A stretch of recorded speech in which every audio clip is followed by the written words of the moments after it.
Olá, boa noite a todas, boa noite a todos. Sejam muito bem-vindas e muito bem-vindos a essa nossa última atividade letiva do ano acadêmico do programa de pós-graduação em Direito da Universidade Estadual do Norte do Paraná. Para aqueles que estão nos acompanhando e ainda não me conhecem, meu nome é professor Jairo Lima. Sou professor do programa de pós-graduação, do mestrado, do doutorado da UEMP, e é com grande alegria que recebo vocês todos e todas essa noite. Inicialmente, antes de falarmos do motivo principal pelo qual estamos aqui, com quem nós iremos conversar essa noite, gostaria de lembrá-los que nessa noite o nosso programa encerra as suas atividades comemorativas dos 20 anos de programa, são 20 anos de história, 20 anos de produção acadêmica, e aqui eu gostaria de expressar todas as minhas efusivas congratulações aos coordenadores, aos professores, aos servidores e aos alunos que passaram por a nossa instituição durante todo esse tempo, aos coordenadores, o professor Gilberto Giacoia, o professor Vladimir Brega Filho e ao nosso atual coordenador, Fernando de Brito Alves. E de forma especial, da qual todos nós que passamos no programa tivemos e temos um carinho muito grande. Gostaria de saudar e de parabenizar por estar conosco em todos esses anos, em todos os momentos, a nossa servidora, a secretária do programa, Natalina Costa. É um grande prazer e uma grande alegria ter contado com ela enquanto eu era aluno do programa e hoje como professor do programa. Natalina representa toda a energia e toda a alegria que é estar na UEMP e no programa especificamente. Muito obrigado, Natalina, e para você também, parabéns por todos esses anos de dedicação. Bom, nessa noite, nós vamos, então, fazer essa celebração com a presença de um grande professor e, acima de tudo, um grande pensador do direito, professor Alisson Leandro Mascaro, que dispensa apresentações, mas, mesmo assim, gostaria de pontuar algumas das suas atividades mais recentes e suas atividades mais importantes. O professor Alisson Leandro Mascaro, ele é professor de Filosofia de Direito da Faculdade de Direito da Universidade de São Paulo. O professor Alisson Mascaro tem como eixo de pesquisa principal Teoria Geral do Direito e Marxismo. É autor de um número extenso de artigos e de livros sobre o tema, obras que têm influenciado sobremaneira o pensamento crítico da teoria do direito no Brasil, em especial dos nossos alunos que têm o professor Alisson e seus textos como uma grande referência. E aqui gostaria de nominá-los, 3 que estão representando o corpo discente, que é o Matheus Beló Moraes, o Matheus Quintiliano Medeiros e a Bruna Santiago. Muito obrigado por ter vocês essa noite aqui conosco. E gostaria de dizer que o professor Alisson Mascaro vai falar sobre o tema crise e capitalismo, fará uma fala em torno de 40, 60 minutos, de acordo com a liberdade que o professor pode ter, e em seguida nós passaremos para alguns comentários dos presentes aqui nas salas e também poderemos, se houver tempo, acolher perguntas feitas aí nos comentários da nossa página no Facebook. Gostaria, então, agora de me dirigir especialmente ao professor Alisson. Seja muito bem-vindo à nossa instituição, é uma grande alegria tê-lo conosco, conhecê-lo e estar mais próximo dessa interlocução que acredito vai ser muito produtiva nessa noite. Muito boa noite, professor Alisson, seja muito bem-vindo e a sala virtual é toda sua. Muito obrigado. Obrigado, muito boa noite a todas e todos, uma grande alegria, uma grande satisfação estar, ainda que virtualmente, devido às questões da pandemia, mas estar próximo das alunas e dos alunos, das professoras e professores da UEMP do Paraná, e quero fazer aqui a saudação ao professor Jairo Lima, que me recebe nesta noite, e eu cumprimento pelo trabalho desenvolvido junto a essa instituição, a este programa de pós-graduação, também a senhora Natalina, da pós-graduação dessa instituição, e aos alunos desta universidade, a começar deste aluno que também é pesquisador do meu grupo de pesquisa na USP, o Matheus Beló Moraes, que é o grande responsável por este convite, por esta ocasião. Então, Matheus Quintiliano, Bruna Santiago, vai aqui o meu abraço a todas e todos, e também dirijo esse abraço ao público discente da UEMP, e bem como às demais pessoas que estão acompanhando neste momento este evento, esta conferência de encerramento das atividades letivas do ano de 2020. Pois bem, fico mais uma vez aqui, insisto em dizer desta felicidade em encontrar professores, alunos e público interessado com uma profícua visão para pensar a sociedade de hoje, e disse, inclusive, ao pesquisador Matheus Beló, que aproveitaria este momento e esta conferência para pensar e avançar na reflexão sobre a crise da sociedade atual. Esta perspectiva de crise, com ela eu quero começar aqui os trabalhos desta conferência da noite de hoje. A perspectiva da crise é talvez algo universalmente posto para a compreensão das pessoas. Não é exclusividade de alguns grupos ou de algumas leituras de mundo dizer que a sociedade está em crise. Em primeiro lugar, porque as pessoas sentem a crise.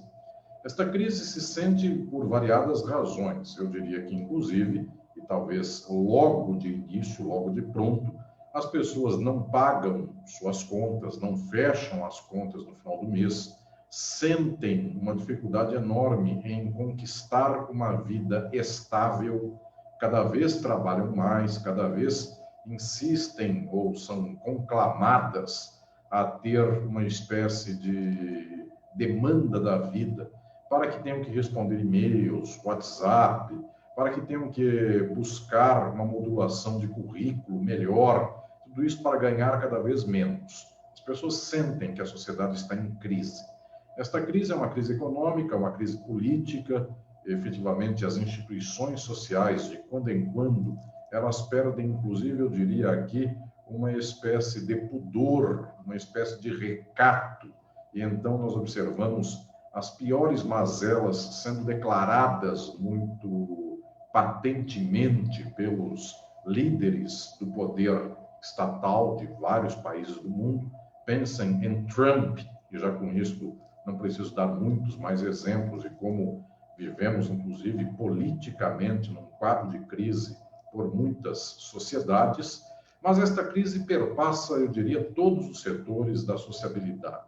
Esta crise também é aquilo que muitos se referenciam como se fosse uma crise de referenciais da sociedade. As pessoas têm que trabalhar, as pessoas têm que viver uma vida explorada para, ao final da vida, verem se conseguem um pouco de dinheiro para morrer com remédio no hospital. Porque a outra vertente, a outra possibilidade é não ter dinheiro e então morrer também, mas sem o hospital, sem o remédio. Então, o que eu quero aqui de pronto dizer é que as pessoas sentem em totalidade os quadros da crise. Não é exclusividade de um grupo, de uma classe ou de um país. Esta crise é uma crise que se assenta pelo próprio modelo de sociabilidade no qual nós vivemos.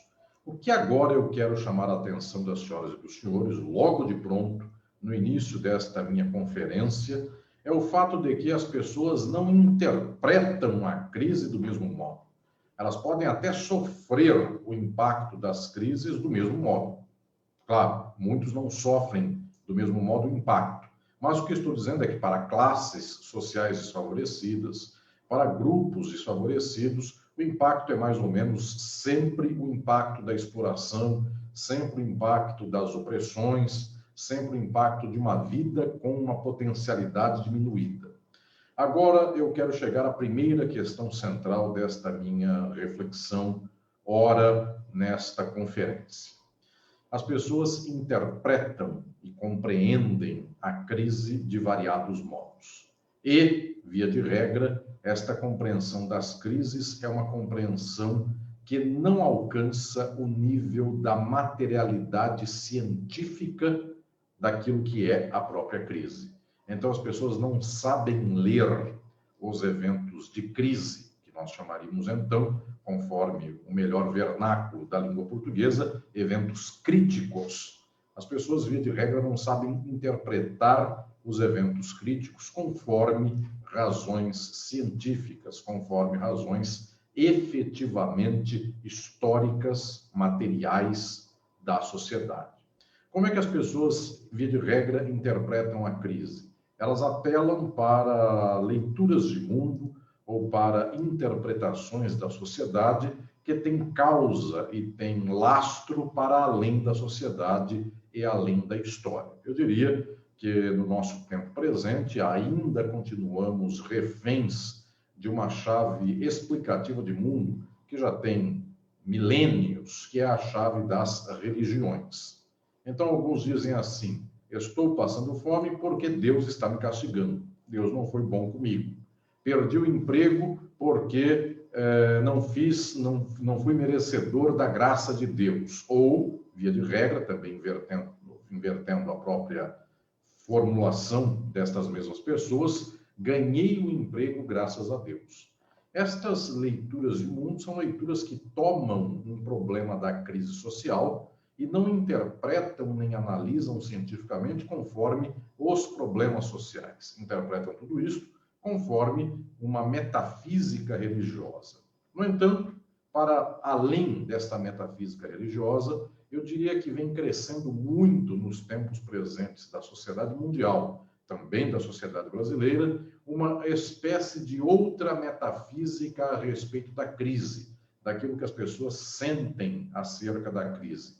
Esta outra metafísica, esta outra análise que não tem lastro na realidade, é aquela que tenta sair do campo da religião, mas estabelece um paralelo com esse campo e constrói aqui uma lateralidade de proveito quase similar. Então, as pessoas dizem assim: estou num momento de crise, a sociedade está em crise porque nós somos vagabundos e está faltando força de vontade para sair da crise. Então, se as pessoas forem guerreiras, se elas tiverem pensamento positivo, se elas fizerem curso de inglês, se elas estiverem preparadas com um belo currículo, elas então poderão alcançar um bom emprego e terão uma vida feliz. O que estou falando aqui é que, neste caso, está perpassando o discurso da crise uma outra chave de leitura, que é a chave daquilo que alguns chamam de meritocracia. Quem não está em crise é porque teve mérito, trabalhou, teve esforço, teve dedicação e então sua vida andou num caminho reto. Todas e todos os demais que estão enfrentando dificuldades na vida, a estas pessoas faltou disciplina, força de vontade, faltou estudar mais, faltou conhecer pessoas que pudessem abrir portas ou coisas assim, de tal sorte que esta leitura de mundo é chamada por muita gente meritocrática, uma leitura, portanto, que envolve aqui uma dimensão da sociabilidade que presume que os indivíduos fazem a sua vida por conta própria. E a crise tem causa e tem impacto naquela dimensão do próprio indivíduo. E, fundamentalmente, aí reside o problema da resolução de uma crise na sociedade. Se todas as pessoas fizessem a sua parte, o mundo não estaria em crise. A primeira leitura, que eu chamaria de leitura religiosa, ela remonta basicamente à Idade Média. Nos tempos medievais, nós tínhamos uma perspectiva de mundo que era uma perspectiva de dizer que a vida boa ou a vida horrível, ambas eram devidas, ambas eram acreditadas a uma vontade divina, a uma graça de Deus que, portanto, podia se fazer em relação aos indivíduos ou à sociedade, como se fosse uma graça do bem que Deus, então, mediante esta sua vontade, possibilitaria a felicidade às pessoas, ou poderia ser, então, a desgraça. Nesse sentido, não haveria o que fazer em face dos desígnios de Deus. A outra chave de leitura, esta segunda chave de explicação do mundo, eu a chamaria de modelo de compreensão da crise moderno. Este modelo moderno é o modelo do individualismo.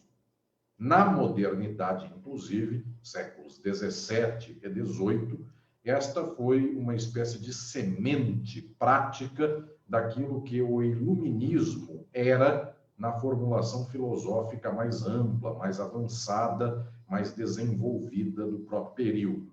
Então, enquanto o iluminismo propugnava uma humanidade que tinha por métrica cada indivíduo, uma razão própria deste indivíduo, Immanuel Kant, na Alemanha do século XVIII, postulava e desenvolvia visões como estas. Neste sentido também, eu diria, numa espécie de leitura prática daquilo que era a filosofia do iluminismo, começam a se gestar os modelos de compreensão individualista da sociedade que levam, depois, no século XIX, ao apogeu desta visão de mundo, que é uma visão empresarial, uma visão negocial, que no século XX chega, eu diria, a níveis ainda mais cruéis, níveis mais chãs de realidade social, que são estes da autoajuda. Então, a pessoa, por conta própria e apenas na sua dimensão pessoal, dela é a responsabilidade pela crise e ela também tem o condão de poder sozinha sair da crise. Pois bem, estas duas chaves de leitura, eu chamarei a atenção das senhoras e dos senhores, são duas chaves de leitura que falseiam a realidade científica da sociabilidade. Porque uma dá na conta do divino, a crise humana, e a outra transforma a crise que é da sociabilidade numa crise de indivíduos isoladamente.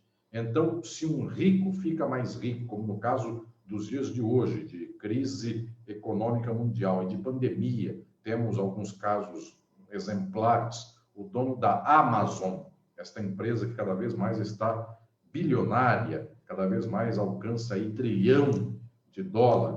Este dono da Amazon é lido como um meritocrata, aquele que, por conta de seu esforço, chegou lá. E o miserável entregador da Amazon, que acorda de manhã, trabalha o dia inteiro e mal descansa à noite, este é por conta da sua ausência de mérito que está passando fome. Pois bem, o que estou dizendo é que estas duas leituras são horríveis e é preciso avançar para além desta perspectiva e alcançar uma leitura que eu chamarei de material, concreta, histórica acerca da crise. Esta leitura também pode ser chamada de leitura crítica dos eventos críticos, que são os eventos de crise. Pois bem, este quadro do horizonte crítico acerca das crises é um quadro que demanda de todas e todos nós uma perspectiva que se assente em alguns quadrantes necessários. O primeiro desses quadrantes é reconhecer, e eu estou falando aqui, talvez estou entregando às senhoras e aos senhores uma elucubração filosófica de alto impacto e alto alcance, para depois daí desenvolver aspectos práticos e questões que eu chamaria comezinhas, empíricas, daquilo que estou anunciando em termos filosóficos abstratos. Esta leitura crítica tem por primeiro pressuposto e por primeira modulação a ideia de que as crises são crises da sociabilidade.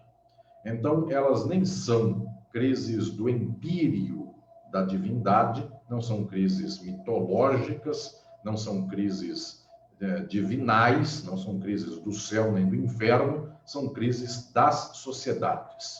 Se assim o são crises históricas, porque as sociedades são históricas. Mais que isso, ainda neste primeiro pilar, as crises são históricas, sociais, e as sociedades do mundo não são todas iguais, nem no mesmo tempo, nem historicamente. Então, se eu pensar o passado e o presente, há formas de organização social no passado que não são as mesmas destas nossas organizações sociais do presente.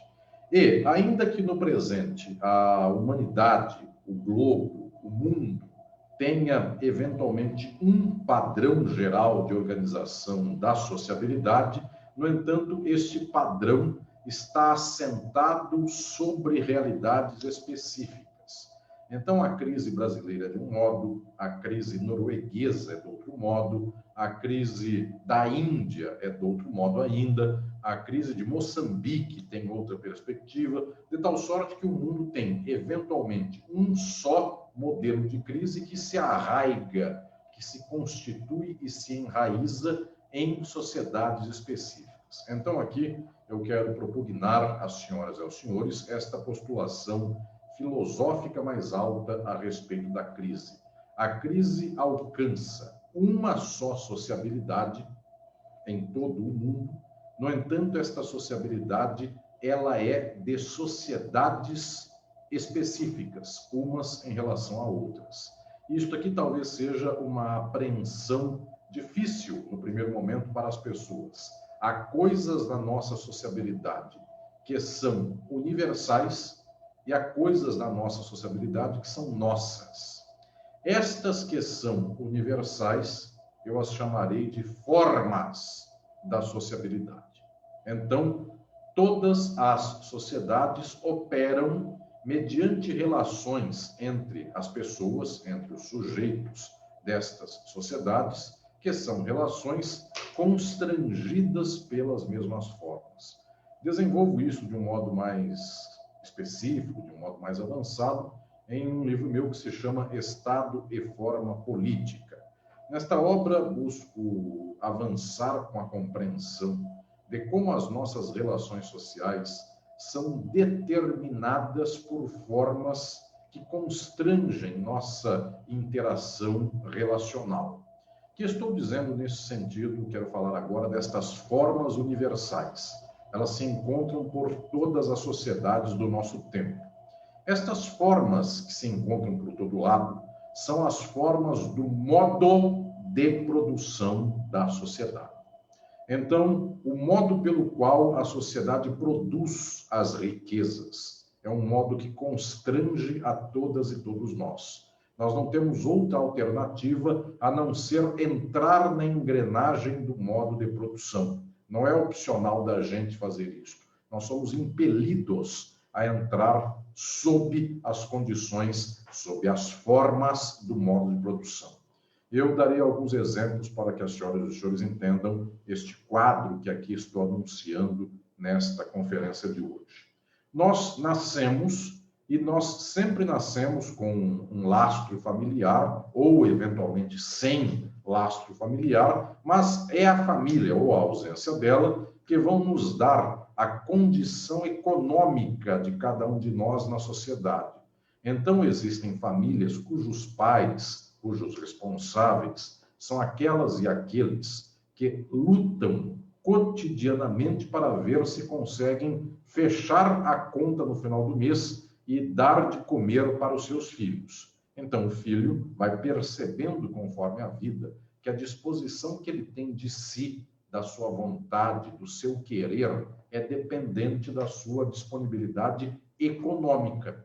Uma criança de 5, 6 anos de idade, eu estou dando esta conferência agora numa ocasião próxima do Natal. É uma conferência de encerramento de um ano letivo. Pois bem, uma criança com 5 ou 6 anos pode pedir para a mãe e para o pai um patinete de final de ano, pode pedir uma boneca, pode pedir um carrinho ou algo assim.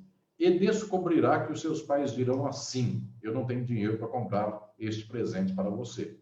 Então, percebeu uma criança já que sua vontade está limitada por uma determinação econômica. O presente não é dado à criança porque a criança quer o presente. O presente é dado à criança caso os responsáveis pela criança tenham dinheiro para comprar o presente. Então, o que estou falando aqui é que a nossa sociabilidade é determinada desde o zero, desde o nosso nascimento, pelas condições sociais econômicas que nos lastreiam. Esta criança um dia se torna jovem, um dia se torna adulta e também vai percebendo que todas as suas vontades de vida só podem ser satisfeitas mediante os mecanismos econômicos desta mesma vida. Então, ela percebe que com 18 anos de idade, se ela quer ir a um clube, a uma festa, quer comprar um carro ou algo assim, ou ela tem dinheiro para isso, ou ela não tem um carro. Muito bem, então ela percebe que para ter dinheiro para isto, só tem algo que ela possui e que eternamente pode tentar com isto fazer dinheiro. É a sua força de trabalho. E alguns têm a força de trabalho diretamente braçal.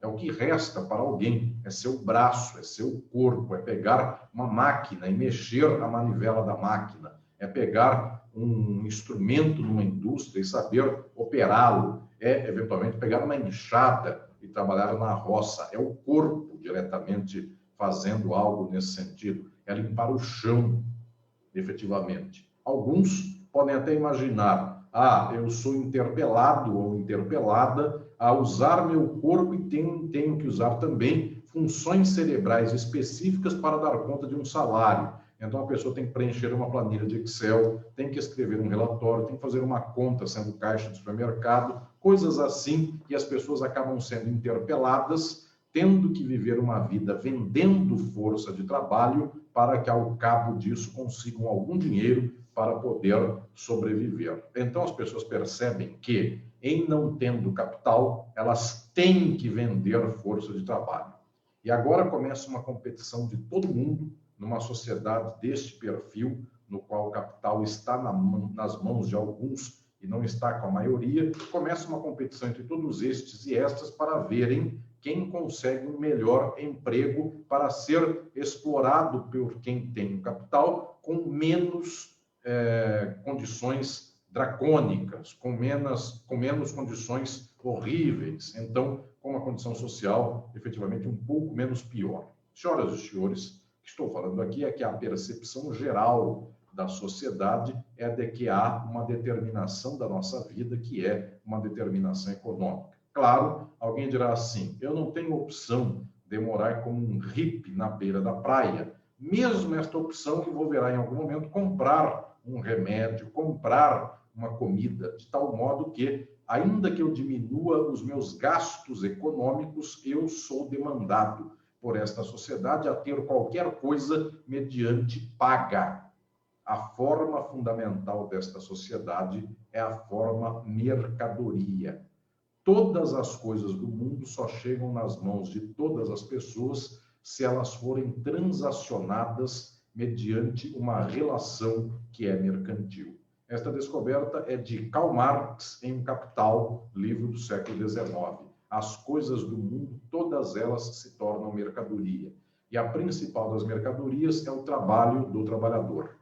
Então, nós vendemos nosso trabalho e o trabalho toma forma de mercadoria. Pois bem, o que estou dizendo é que esta forma de mercadoria determina as condições da sociabilidade nossa, por todo lado.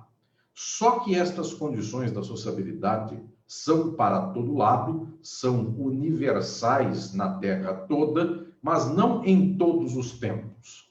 Estas condições sociais, estas formas sociais, como esta que diz, qualquer coisa do mundo só é acessível para alguém se comprar, se gastar dinheiro com aquilo, isto é, a forma mercadoria, que se desdobra em forma dinheiro, que se desdobra em forma estatal para garantir o capital de quem tem esse dinheiro. Todas estas formas sociais, elas estão lastreadas, elas estão vincadas, elas estão marcadas por aquilo que é um modelo de sociabilidade que é o nosso. É um modo de produção histórico, que só existe no nosso tempo. Esse modo de produção, a ele nós damos o nome de modo de produção capitalista.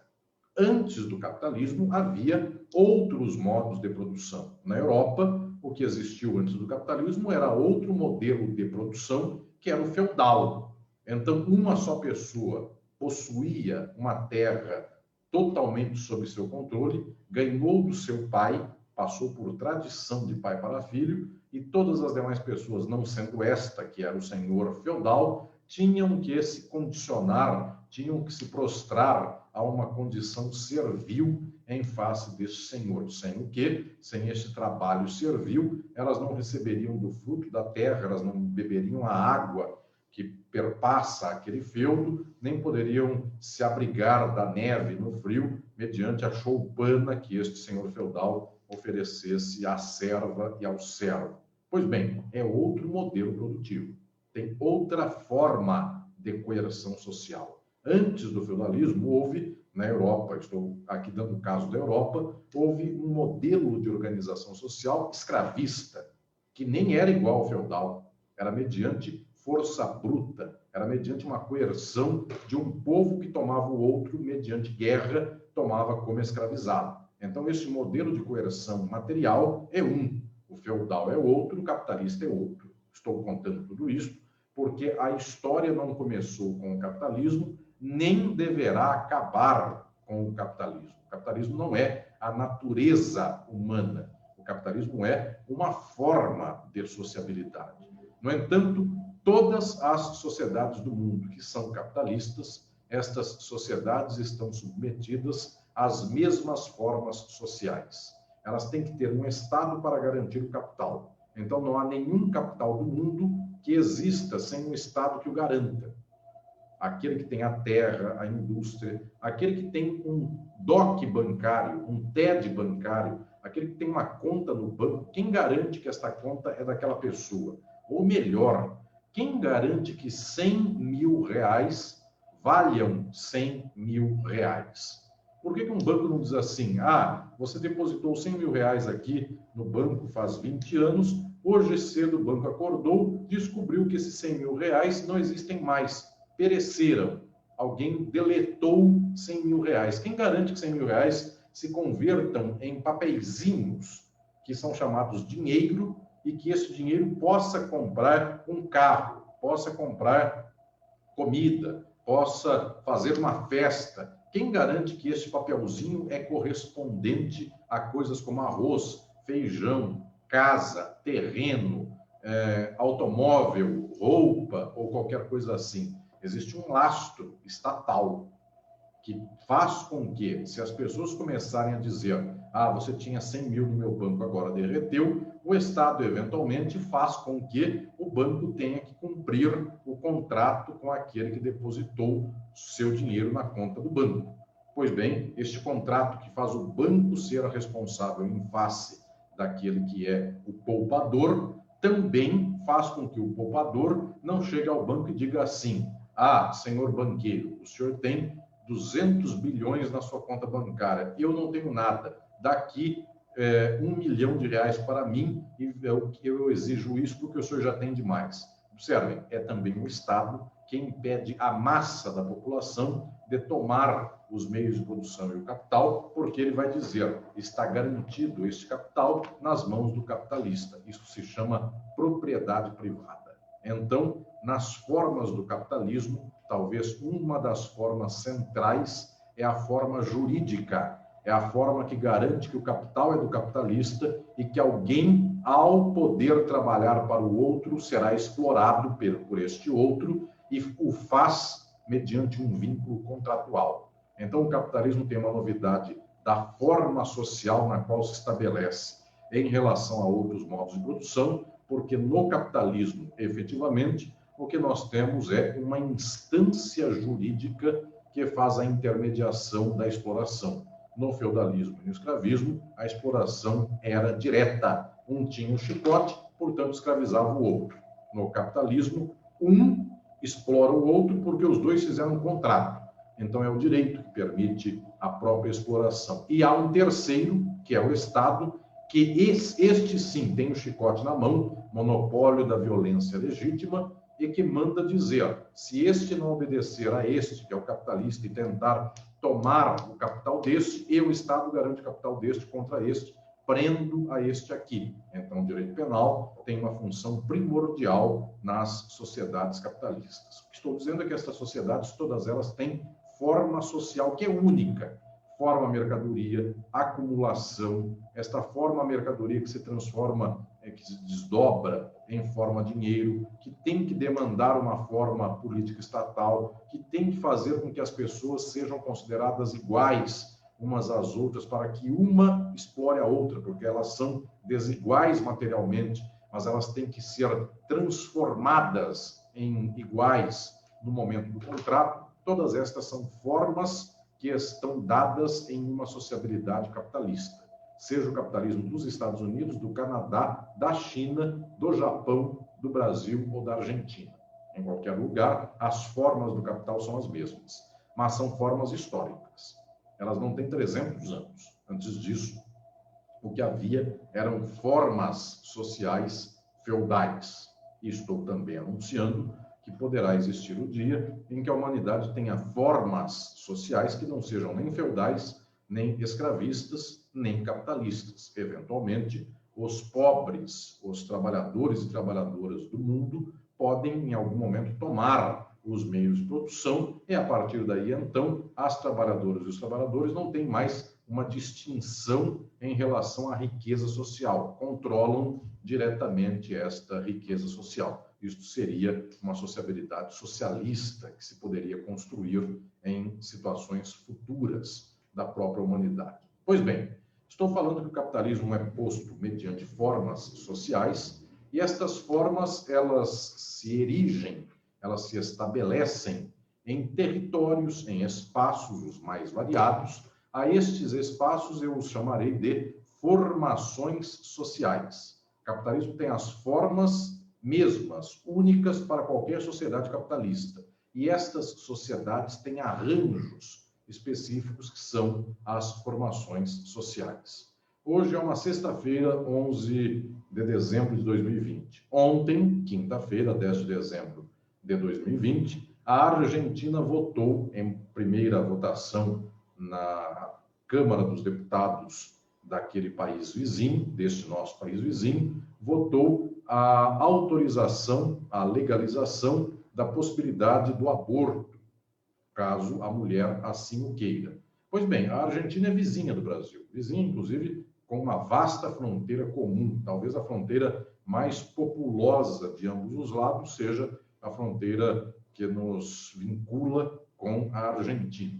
O que estou dizendo aqui é que a Argentina é muito próxima de nós, tem as mesmas formas capitalistas que nós temos, são as mesmas formas do capital, multinacionais, latifundiários, exploradores dos mais variados modos, bancos quebrando o país, causando crises no país, dependência, inclusive, da agroindústria para exportação. Nós vendemos soja, eles também vendem soja, eles vendem carne, nós vendemos frango, qualquer coisa assim. Então, o que estou dizendo aqui é que as formas do capital operam de modo igual na Argentina e no Brasil. No entanto, eis um exemplo aqui de que a Argentina, em termos de formação social, é um país relativamente próprio em face do Brasil. Por lá, houve algumas lutas progressistas em nível cultural, em nível social, que tiveram mais lastro do que no Brasil. Nossa gente, ela é bastante controlada por mecanismos políticos,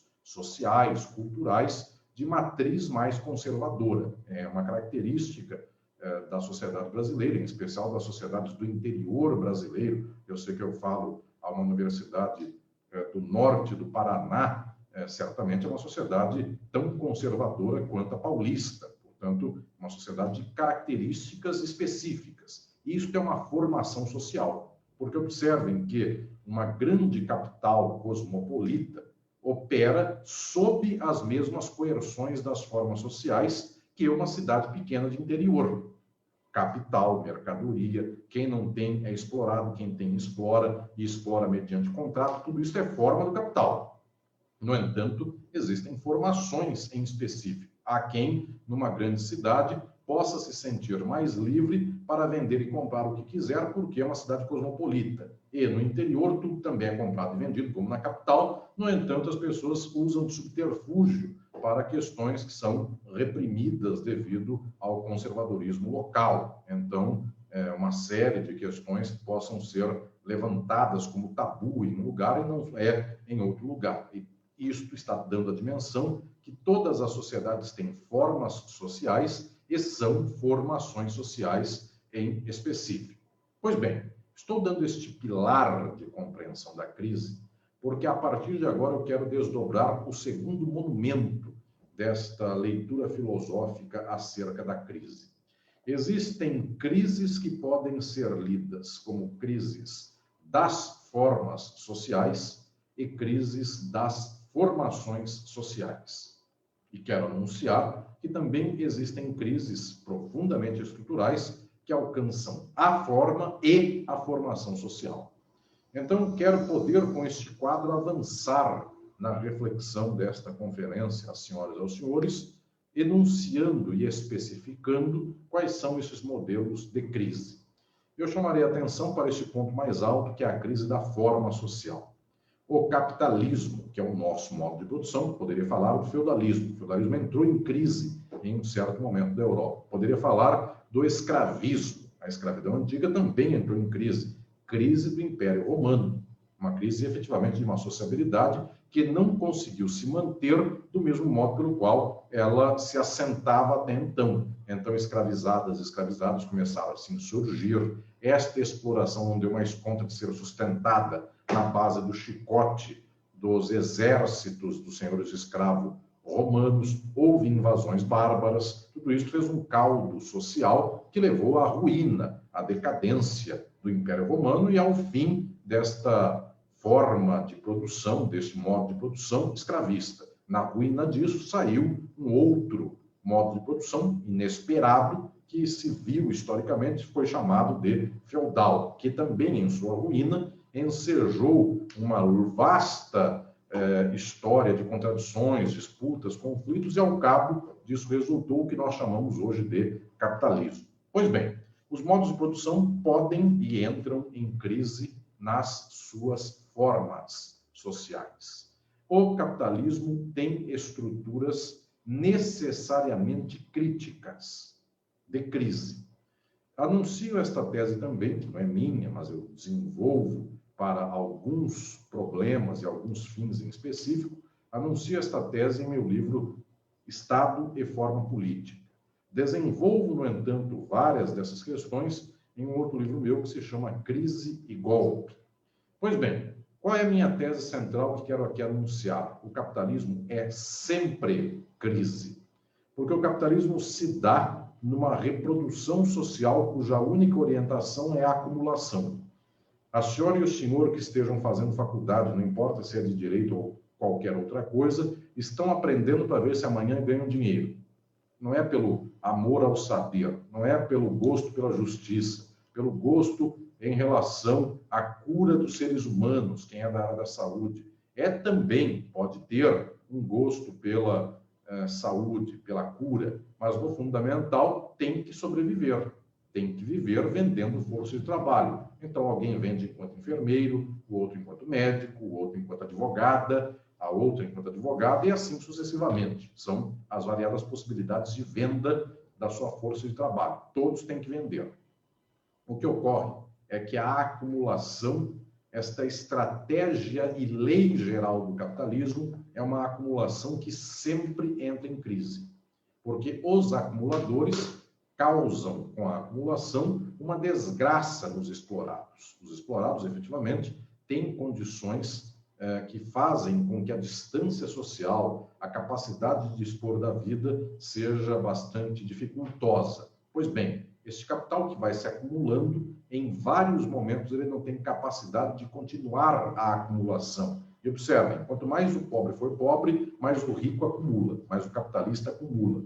E quando ele acumula muito, o pobre não tem mais como consumir. Então ele, que é o capitalista, tem que vender, ele não tem quem compre. Eis uma crise do capital que se deu e se exemplificou de modo ímpar com a crise de 1929, que teve talvez o seu estopim com a crise da Bolsa de Valores de Nova York, com o crash da Bolsa de Valores de Nova York. Portanto, o capital, o movimento do capital é um movimento de crise.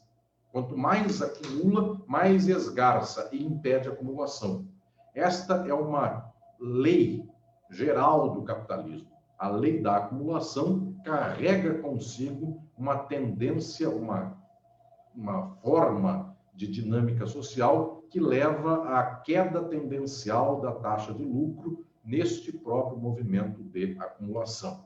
Pois bem, o que estou falando é que o capitalismo sempre é crise para o acumulador. Agora, imaginem para aquele e aquela que são os explorados. A crise é constante. Viver sem capital é viver sob crise a vida inteira. Porque alguém vai dizer assim, mas na sociedade de hoje, onde tem tanta gente desempregada, pelo menos eu tenho emprego, não estou em crise. Só que a crise está como uma espada na cabeça. Porque para ser demitido é 1 minuto. Não depende da vontade do empregado. Depende da vontade de quem contrata. Portanto, a crise pode surgir em qualquer momento na sociedade.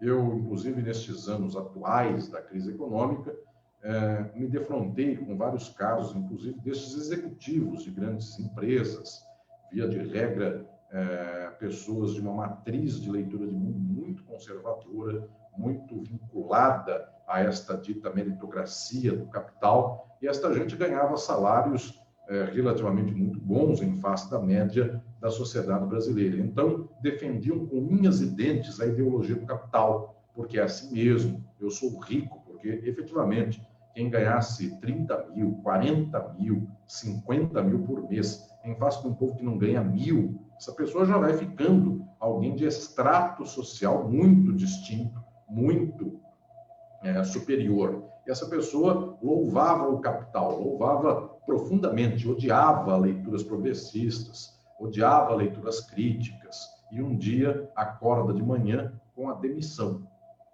E aquilo que ele fazia numa grande empresa brasileira, uma multinacional, tomou a empresa para si, ou a empresa estatal brasileira foi privatizada, e ele não tem emprego nenhum mais para fazer. Então a crise está na frente da pessoa e a pessoa não vê, porque ela pode viver 30 anos com o mesmo emprego bom, emprego que ele reputa estável, porque ele é uma pessoa que a empresa precisa. E, no entanto, acorda um dia de manhã, a vontade é do capital, não é do empregado. E ela se vê sem nada na mão dali para frente, para o resto da vida. E também, muitas dessas pessoas não se tornam progressistas, não se tornam críticas na sua luta, se tornam somente amarguradas. Acham que é assim mesmo a sociedade é dos vencedores, apenas agora eles viraram perdedores, mas o mundo é sempre assim, um ganha, o outro perde, e apenas eles ficaram no acaso de ser perdedores. E eu volto a insistir, é preciso uma leitura crítica para que acabemos com um mundo no qual alguns se fazem os eleitos ou os escolhidos ou os vencedores, para a maioria ter que ser perdedor. É preciso uma crítica estrutural a todo este quadro. O que eu estou dizendo é que o capitalismo tem crise estrutural devido às suas formas sociais. Se ele opera na acumulação e na exploração, este movimento sempre é crítico.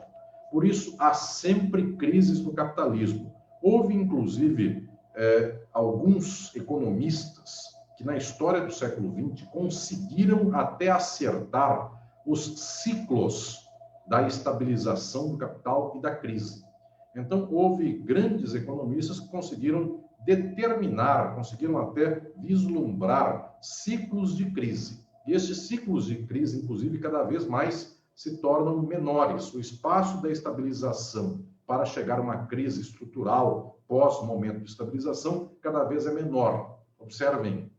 Observemos nós, as senhoras e os senhores, que uma grande crise do capital destas de abalo mundial foi a crise de 1929. Desde o final da década de 70, a economia do mundo está em outro patamar de crise novamente. Choque de petróleo na década de 70, rompimento do padrão euro-dólar, uma série de eventos que desde a década de 70 até hoje inauguram um modelo chamado de pós-fordista. Trato disso no meu livro Estado e Forma Política, capítulo 5º. Trato lá desta economia pós-fordista. Pois bem, o que estou aqui dizendo é que houve um período de estabilização do capital de 1930 a 1970 que não se repete mais com 40 anos dourados, 50 anos dourados ou coisas assim. Não dá esta estabilização nestes tempos nossos. Nós vivemos 10, 20 anos de alguma estabilização muito ruim, mas alguma estabilização e volta uma crise. Observem a crise de 2008, 2009, a crise financeira mundial daquele período. Quando se acha que ela está sendo minorada, seus efeitos estão sendo administrados, ela explode de novo. É uma crise que cada vez mais explode mais rápido. Pois bem, esta crise é a crise das formas. Há outros tipos de crise, que são as crises das formações sociais. E estas crises podem ser só das formações e não das formas, mas, via de regra, são crises das formações e das formas, e muitas vezes por causa das formas. Dou exemplo de crises que só sejam das formações.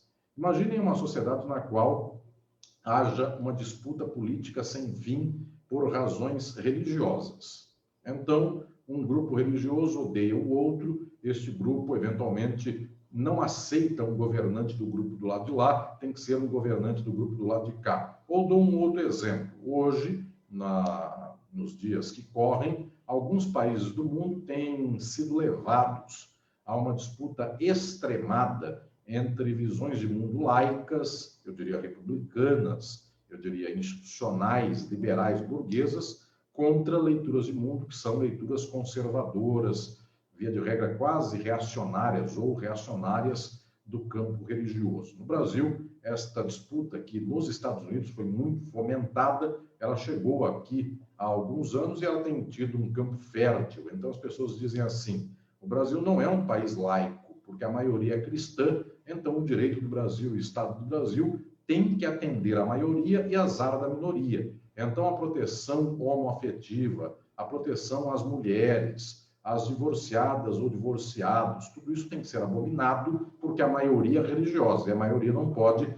aceitar esta infâmia de condições institucionais ímpias. Pois bem, o que eu estou dizendo é que esse tipo de disputa, em algum momento, pode ser apenas uma disputa entre pessoas laicas numa sociedade ou pessoas até com religião, mas sem fazer da religião o cavalo de batalha da vida política, e outras pessoas que querem fazer da religião um modelo de organização do direito, da política, das instituições. Pois bem, eu poderia imaginar que esta é uma crise de uma formação social em específico. Observe, o Brasil passa por esta crise, os Estados Unidos passam por esta crise. Via de regra, quem quer um Estado mais próximo de uma matriz religiosa é do Partido Republicano nos Estados Unidos. Quem quer um Estado menos religioso ou até laico, eventualmente é do Partido Democrata. E os Estados Unidos racham pelo meio. E isso gera, inclusive, disputas, gera tensões, gera infâmias, como a Ku Klux Klan e outras coisas mais. Os racistas se organizam, as pessoas que têm ódio em relação à emancipação feminina também se organizam, e assim se dá. Pois bem, isso é da formação social estadunidense. A Ku Klux Klan é um fenômeno da formação específica daquele racismo da sociedade estadunidense, que fez uma guerra de secessão, cuja abolição foi dolorosa, mediante guerra, mediante derramamento de sangue, e que passou por uma espécie de apartheid por quase boa parte do século XX todo, como a África do Sul, esse país do sul da África, esse país viveu até a década de 1990 sob regime político e jurídico de apartheid. Pois bem, o que estou dizendo é que o apartheid é um fenômeno da África do Sul. Não foi um fenômeno tal e qual do Brasil. O Brasil não teve Ku Klux Klan, mas teve outras coisas que são nossas. A Angola não teve apartheid, e é praticamente vizinha da África do Sul. São confrontantes uma com a outra. A Namíbia é eventualmente o território quase neutro entre as duas. Pois bem, estou dizendo aqui que são formações sociais as mais variadas. E algumas têm dispositivos de si que outras não têm. A França vive outra dimensão disto. O Brasil vive outra problemática quanto ao assunto. Isso é da formação. Agora entendam mais um dado que eu quero explicar às senhoras e aos senhores da teoria das crises. Em algum momento, quando é apenas algo lateral ou algo sem implicação fundamental, sem implicação estrutural, pode-se dizer que haja uma crise da formação sem crise da forma. Então, eu diria que é a idiosincrasia local.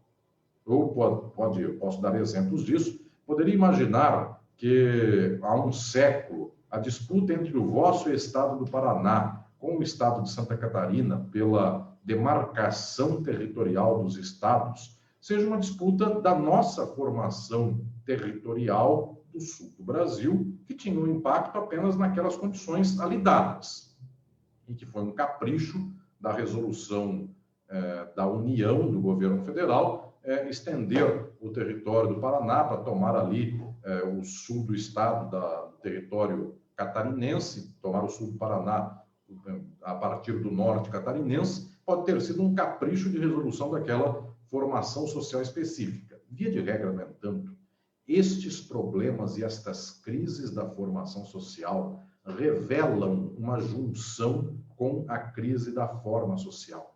Porque quando um governo toma partido de um lado contra o outro, quando um governo federal toma partido de um lado contra o outro, ele também toma partido de frações do capital contra a outra.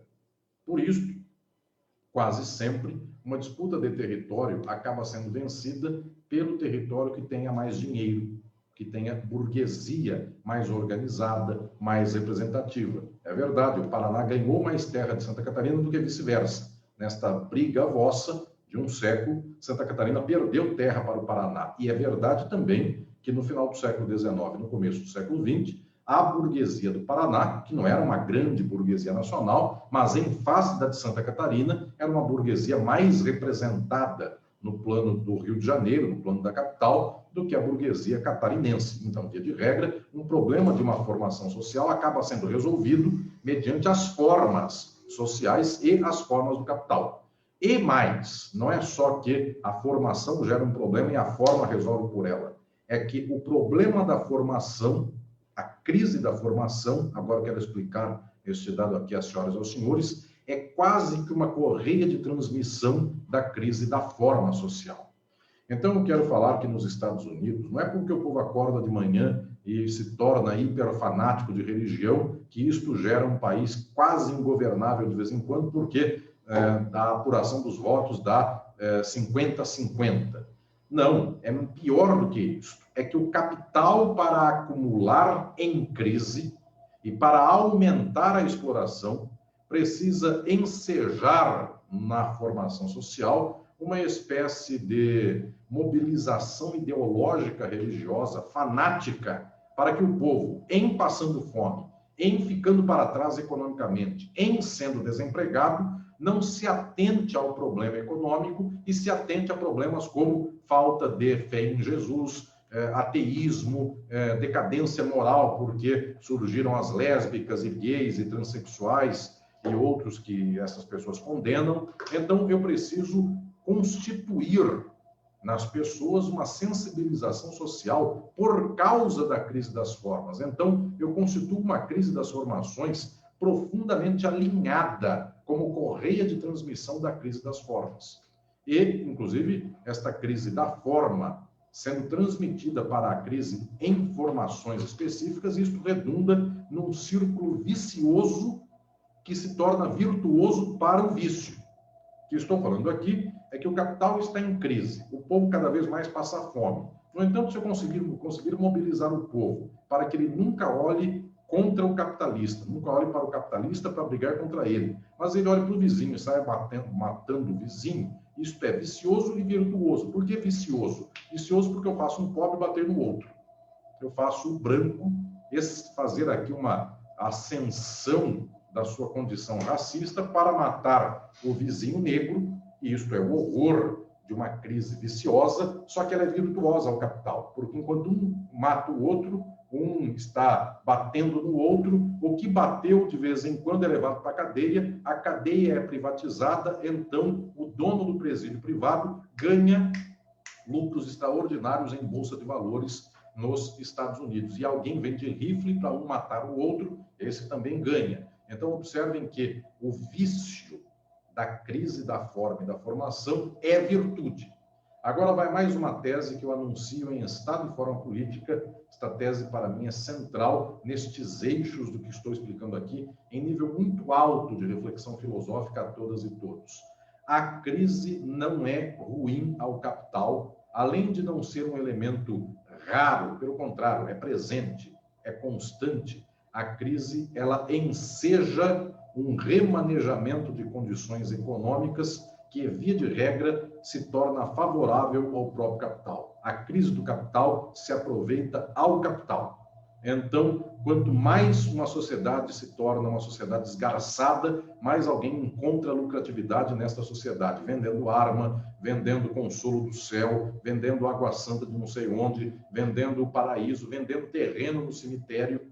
Alguém vai dizer, nossa, mas será que a Covid pode representar alguma coisa de bom para o capital? Tem representado enormemente coisas boas ao capital. Este dono da Amazon, o uso mais uma vez de exemplo, é alguém que está tendo lucros extraordinários com a falência de empresas de bairro ou de empresas de centro da cidade, dado que as pessoas não se locomovem mais ao centro de medo da pandemia, então compram mediante estas plataformas que entregam em casa. Pois bem, o que estou falando aqui é que a crise de alguns é o proveito de outros.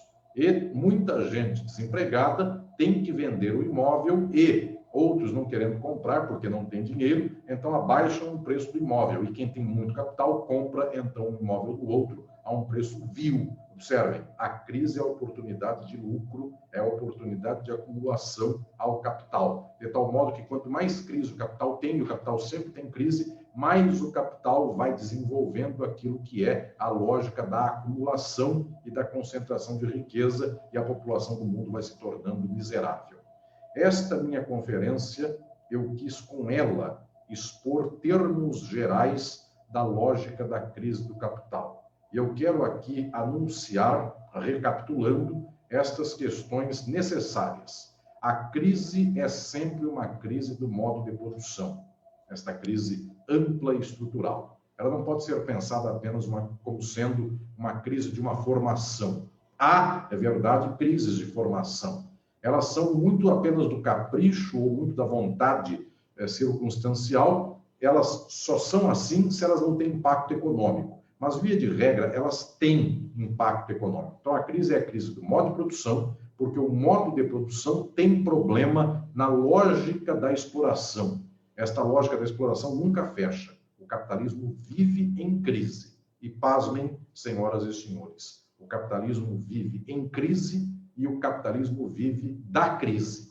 Esta frase, eu quero deixar marcada às senhoras e aos senhores da UEMP, dessa Universidade Paranaense. Eu quero poder dizer aqui muito claramente e explicitamente, o capitalismo vive em crise e vive da crise, porque ele não resolve a sua crise econômica, mas exatamente não conseguindo resolver, também isto é benéfico para a própria estratégia da acumulação. Última palavra e último horizonte que eu quero aqui fincar às senhoras e aos senhores nesta noite.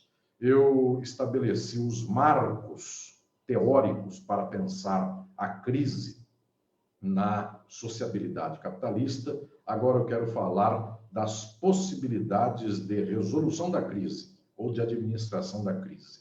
Juristas, politólogos, pessoas da lida das ciências humanas creem que se sai da crise mediante o reforço das próprias formas sociais que ensejaram a crise. Então, alguns dizem assim, o capitalismo, ele gerou as crises, então eu preciso de Estado para salvar da crise. É verdade, o Estado, em alguns momentos, ele prende alguém, ele desapropria alguma coisa, ele tira da mão de um e passa para a mão do outro. No entanto, o Estado não salva da crise. O Estado é uma forma da própria acumulação que, em alguns momentos, limpa certas contradições da crise e passa para outro lado a acumulação. Observem, quando começou a crise da Covid no Brasil, o primeiro ato foi o governo federal despejar bilhões para as mãos dos bancos, dos enormes bancos privados do Brasil, para que eles não quebrassem. Então, o capitalismo tem no Estado não uma forma de salvação da crise, porque os pobres se sentirão recompensados caso percam o emprego. Pelo contrário, o Estado salva o capital da crise. E, claro, o Estado salva as frações do capital que dominam o Estado ou sensibilizam o Estado de modo mais próximo. Então, numa sociedade, toda ela dominada pelo capital financeiro, o Estado salva bancos, não salva indústrias, não salva comércio e azar dos empregados em indústria ou comércio ou qualquer coisa assim. Mas, se a agroindústria é poderosa em face da economia do Estado, o Estado salva o latifundiário, jamais salvará o sem terra. Então, o que estou dizendo é que o Estado, ele salva e não salva da crise. Agora entendam esta fina dialética da posição do Estado. O Estado pode, eventualmente, mandar queimar sacas de café para ver se, regulando, então, o estoque de café aumenta o preço. Sim, Vargas fez isso em 30. Já antes de Vargas, Washington Luiz tentou fazer esta modalidade de salvação da lavoura. Essa expressão, inclusive, cai exatamente para o caso. Tentou salvar a lavoura queimando café para ver se o preço do café subia, e o cafeicultor do Paraná, de São Paulo, de Minas e do Rio de Janeiro e do Espírito Santo, ver se ele então voltava à sua lógica de acumulação. O Estado salva, eventualmente, este capitalista. Salvou o pobre no momento que queimou o café? Não.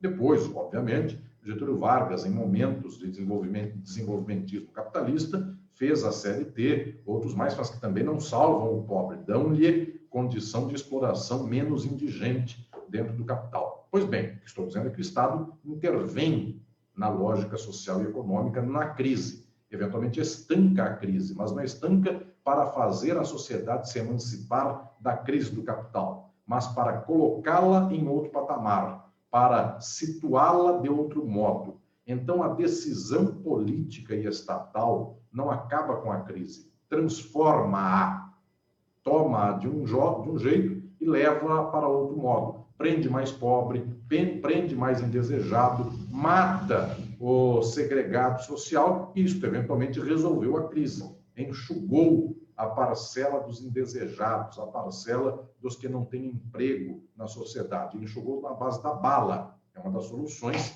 estatais para a crise, isto é, a forma penal que chega na periferia do Brasil e sai matando numa espécie de genocídio da população negra das periferias do Brasil. É uma forma de resolver a crise mediante o Estado.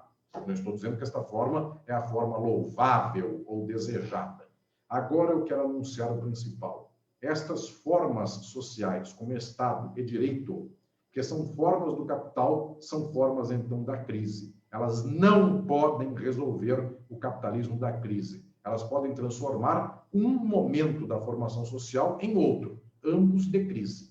Ela pode transformar um patamar da crise em outro patamar da crise. Isto sim, mas não podem tirar a sociabilidade da crise. Então, quem tira a sociabilidade capitalista da crise?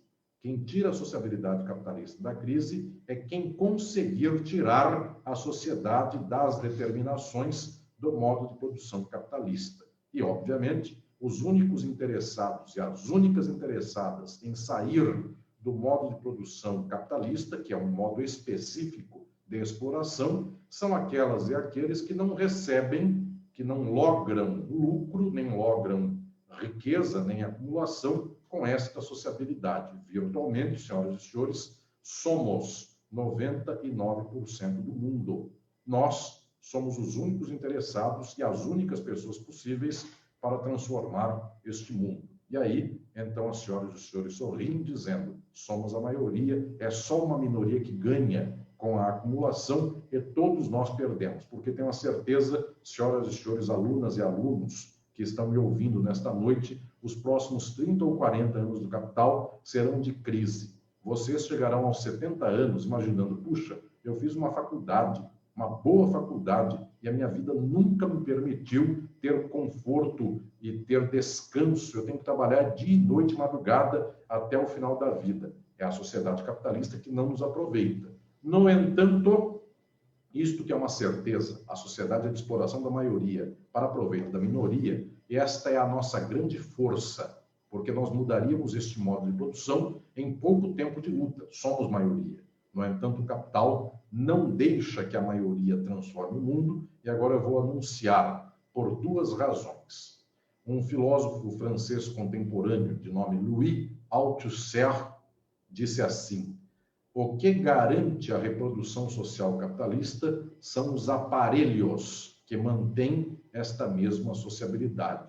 E eles são dois: aparelhos ideológicos e aparelhos repressivos.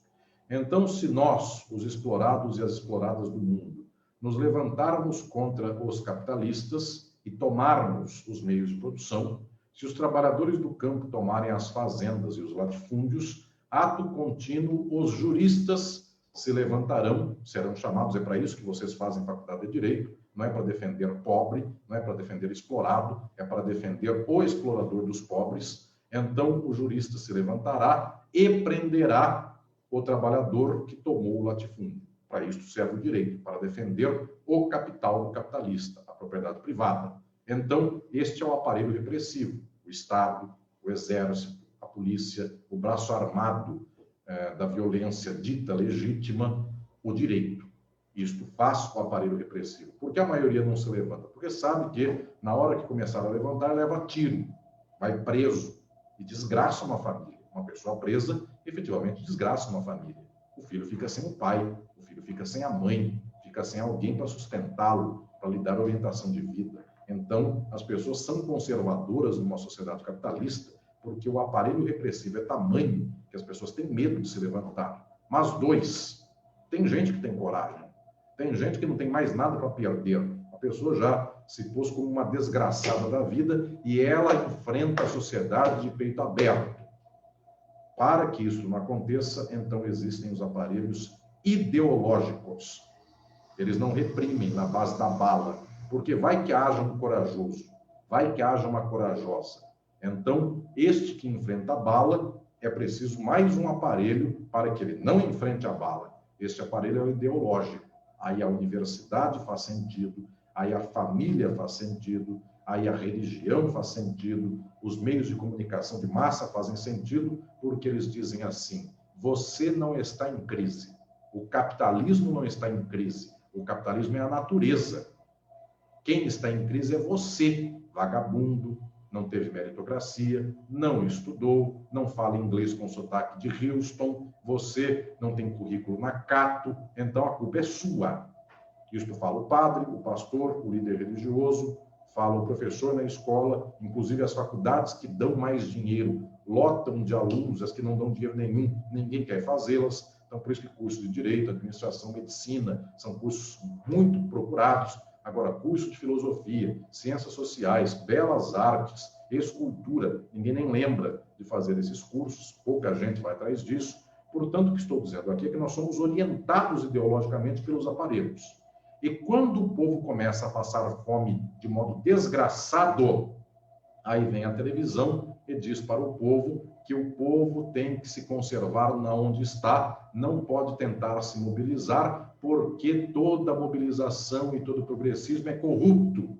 O Brasil precisa privatizar as empresas, porque só assim haverá empregabilidade ou algo nesse sentido. Precisa acabar com a CLT, precisa enterrar o varguismo, precisa acabar com a Previdência Social, porque aí o pobre miserável terá pleno emprego. E aí acabam com Vargas, acabam com a CLT, acabam com a Previdência e, pasmem, a crise do capital aumenta. Porque o aparelho ideológico não fala para o fim da crise do capital, ele fala para aumentar a crise do capital. A desgraça, eu volto a dizer, é lucrativa ao capital. Por que somos 99% e não saímos da crise do capital? Porque, em primeiro lugar, o aparelho repressivo não deixa, ele mata antes. Mas dois, ainda que tenhamos coragem e de uma vez só nos levantemos, no dia de nos levantarmos, a maioria não saberá que é preciso se levantar. O líder religioso, o pai, a mãe, o vizinho, o colega, o amigo, o namorado, quem estiver do lado, a televisão, o jornal, o WhatsApp, todos dirão: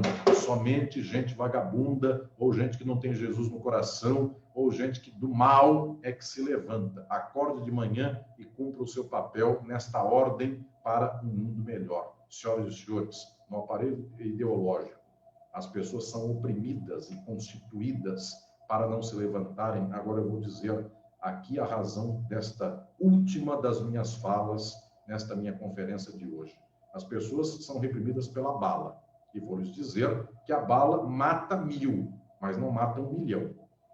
porque se 1.000 se levantarem, a bala do Estado é suficiente. Só que se 100 milhões se levantam, não tem condição da bala de uma minoria sustentar este poder contra a maioria. Então, nem a bala é invencível. Saibam disso, porque se todos se levantam, a bala pode ser muito forte, mas tem que matar uma sociedade inteira, e custa fazer isso. Mas o pior é que no aparelho ideológico, a crise do capital se propaga, este vício se torna virtude para o acumulador, para a acumulação. Agora eu vou lhes dizer de modo muito patente e muito direto, como última frase minha desta conferência da noite de hoje. A crise nunca se levanta para ser superada até o tempo presente. Em alguns momentos ela se levantou, mas via de regra ela não se levanta por uma razão muito simples. É que nos aparelhos ideológicos nós somos obrigados a pensar louvando o que nos explora. E, portanto, a palavra capitalismo e os sentidos do capitalismo são propagados ideologicamente como se fossem a natureza do mundo, como se fossem a única possibilidade, ou, em havendo outras, a melhor possibilidade. Enquanto o capitalismo for constituído ideologicamente como sendo positivo, como sendo virtuoso, exatamente o que constitui a exploração e a desgraça do nosso tempo, e enquanto a nossa ideologia, enquanto a nossa percepção científica do mundo, enquanto a nossa palavra não puder apontar para a superação da exploração capitalista, e esta superação já tem nome, faz 200 anos, costuma ser chamada por socialismo. Enquanto isso não for apontado, nós vivemos numa crise. Esta crise nos desgraça e, no entanto, nos ensinam que esta crise que nos desgraça não é crise, é virtude, apenas a desgraça é nossa, porque muita gente tem ido bem, como o dono da Amazon, nas condições do tempo presente. Então, para que o mundo se liberte da crise do capital, é preciso se libertar do capital. E para que se liberte do capital, é preciso ação transformadora. E para que a ação transformadora possa existir, é preciso que haja ciência da sociabilidade, da razão estrutural das formas sociais, para que então, em entendendo sua função, em entendendo sua natureza, nós consigamos enfrentá-las e transformá-las. Muito obrigado. Muito obrigado. Quem tem que dizer somos nós, professor Alisson, pela sua excelente fala, pelos ensinamentos e pela crítica bastante pontual e bastante profunda desse tema abordado em sua fala. É com uma grande alegria que todos nós estamos recebendo essa noite, essa sua intervenção acadêmica e, acima de tudo, uma intervenção também política em sentido amplo. Eu gostaria agora, então, para dar continuidade ao nosso trabalho dessa noite e também com o objetivo também de não ocupá-lo todo o seu tempo, gostaria de passar a palavra de imediato ao mestrando da UEMP, Matheus Belo Moraes, que fará aí suas considerações, eventuais perguntas e comentários ao professor Alisson. Boa noite a todos vocês, boa noite, professor Jairo, boa noite, Bruna, boa noite, Matheus Quintiliano, boa noite, professor Alisson Mascaro. É uma grande honra receber aqui o senhor aqui na UEMP. Foi graças ao professor Jairo e ao trabalho inquestionável da Natalina, né, do nosso programa de pós-graduação em Ciência Jurídica aqui da UEMP, que essa conferência pôde acontecer. Então, hoje é um dia muito especial por receber o senhor aqui na nossa casa, né? O senhor que é uma grande referência nos meus estudos, né? Talvez uma das maiores referências internacionais hoje nas teorias críticas. Então, é com muita alegria que eu recebo o senhor aqui essa noite.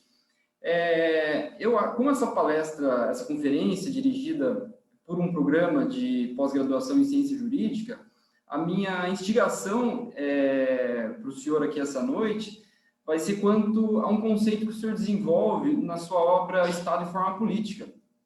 O senhor já falou durante a sua apresentação sobre forma jurídica e sobre forma política estatal. O senhor falou que ambas são derivadas da forma mercadoria na sociabilidade capitalista e que essas formas, então, constituem a nossa sociabilidade. E vários autores, ao longo do tempo, têm abordado a questão da forma jurídica, desde Pachucanes, né, com seus estudos tão rigorosos, tão fiéis aos métodos marxianos. A forma política também tem sido abordada com destaque para o pessoal da teoria da derivação, citando Joachim Hirsch. Então, vários autores abordam essas duas formas. Só que o senhor desenvolve um conceito muito original, que é do senhor. Só o senhor fala dessa conformação, como que essas formas elas se relacionam dentro da sociabilidade capitalista.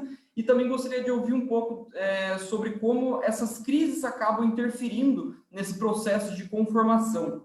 Então, é com muito orgulho, né, com muita honra que eu devolvo aqui a palavra ao senhor. E, mais uma vez, muito obrigado. Antes do professor Alisson responder, eu gostaria de perguntar se ele prefere que nós façamos a colheita das perguntas primeiro, e aí o senhor responde em uma tacada só, ou gostaria de responder individualmente? Posso responder a essa, depois mais uma, e depois a gente faz uma rodada de todas as perguntas do público? Pode ser assim? Ótimo, ótimo. Estimado Matheus, muito boa noite. É com alegria que falo aqui a sua instituição. O Matheus é meu aluno do grupo de pesquisa na USP, em São Paulo, e aceitei especialmente esse convite em nome do Matheus para falar a esta instituição da Universidade Estadual do Norte do Paraná, cuja Faculdade de Direito é na cidade de Jacarezinho. Pois bem, estimado Matheus, eu desenvolvo no livro O Estado e Forma Política um conceito acerca da relação entre direito e Estado, que é o conceito de conformação entre formas sociais. A sua indagação, sua pergunta, me permite aqui dizer ao público presente algumas questões a respeito disso. Uma leitura tradicional do direito, agora eu falarei mais ao jurista e mais a quem é da ciência política ou ciências sociais ou filosofia, mas uma leitura tradicional sobre o Estado e o direito presume que os dois fenômenos são um bloco só, são as duas faces da mesma moeda.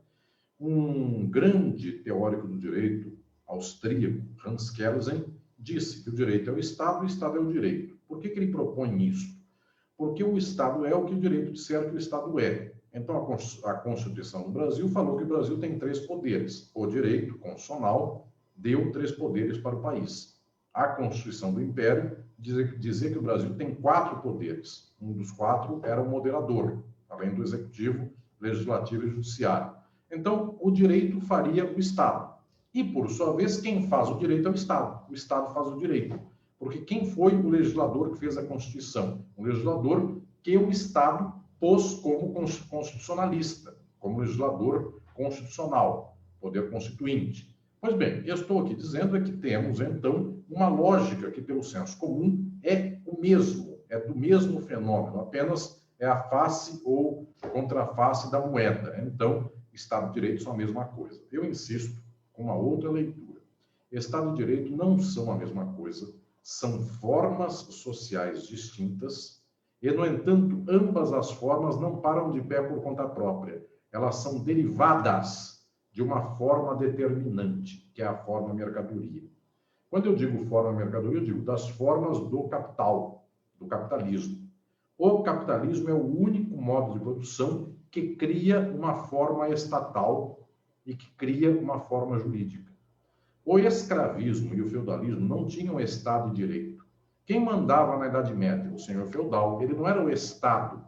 Não existia Estado feudal. Ele é o dono do feudo. Ele é aquele que possui o feudo.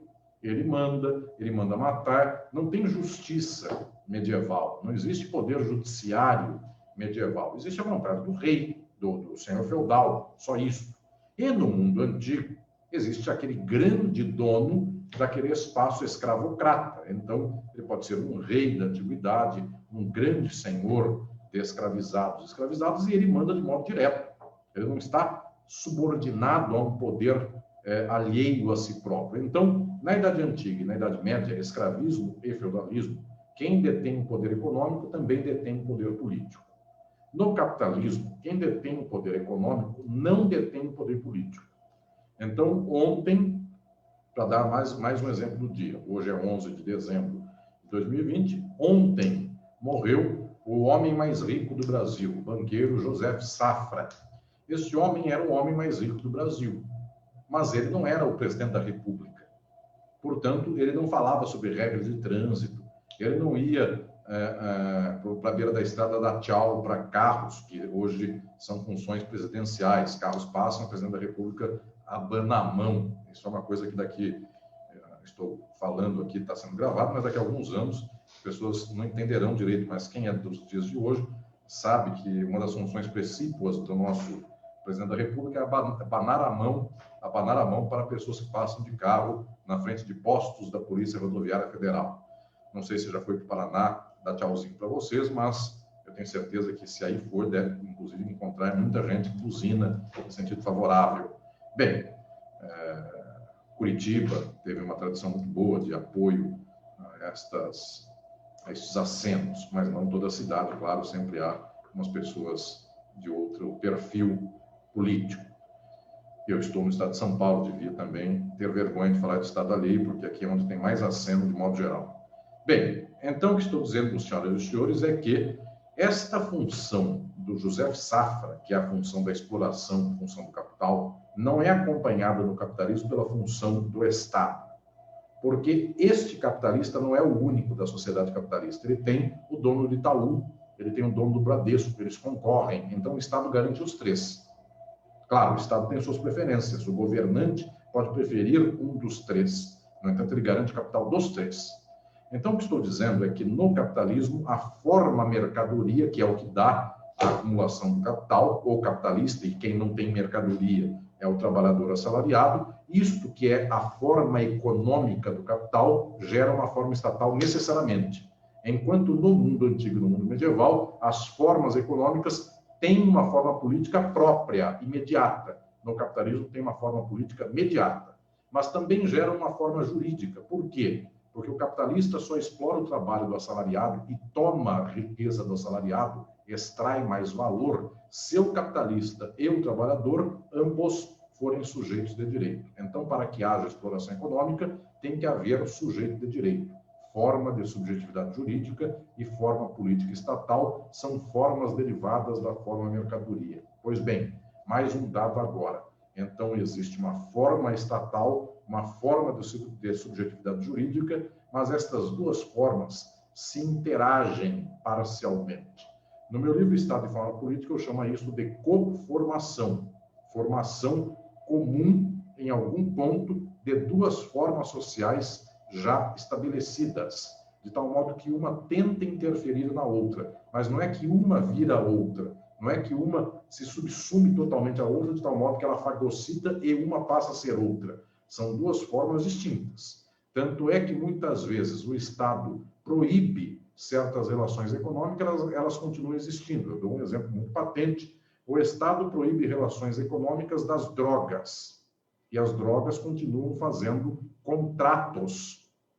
Sujeitos de direito que têm que apalavrar compra de droga, venda de droga ou algo assim. Isto gera capital, gera muito capital, e, no entanto, o Estado não consegue normatizar isto. Normatiza, mas ninguém se põe a cumprir a normativa. Milícias são outro exemplo disso, uma atividade econômica. As pessoas estão interagindo em contratos que são, via de regra, ilegais perante o Estado, mas esses contratos têm implicação prática e têm materialidade econômica determinante. Portanto, o Estado e o direito tendem a se conformar, mas não 100%. Porque o Estado tenta dominar as relações contratuais, mas não consegue 100%.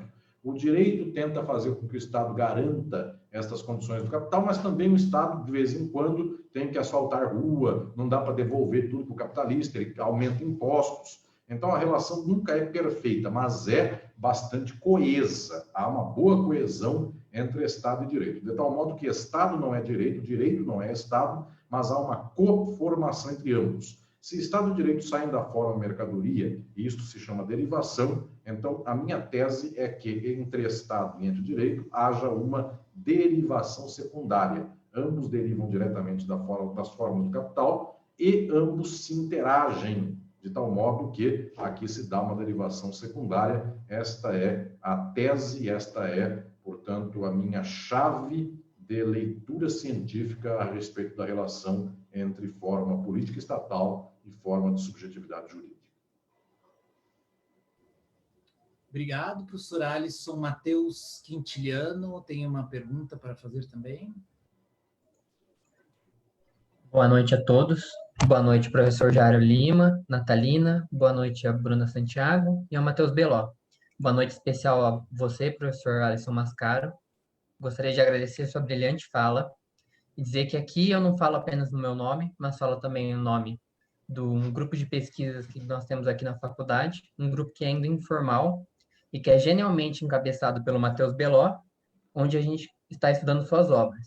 Em nome desse grupo, eu gostaria que o senhor falasse mais um pouco sobre o papel da forma jurídica na política brasileira, especialmente a partir do ano de 2013 para cá, com foco na sua obra Crise e Golpe. Obrigado. Obrigado.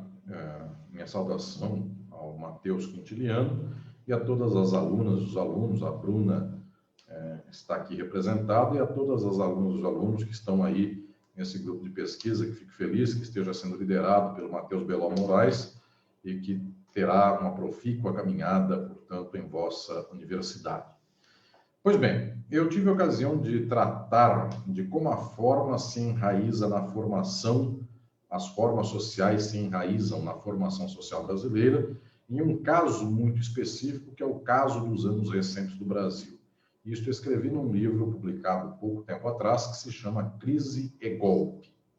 Nesta obra, tive a ocasião de dizer que o que se passa com o Brasil, novamente, é uma crise da acumulação capitalista em nível mundial, e o Brasil é uma espécie de país que está nesta transição de placas tectônicas. O Brasil não é um país necessariamente central do imperialismo, mas também não é um país totalmente periférico. Ele está nessa zona média entre ser um país muito importante e um país sem importância nenhuma para o capital.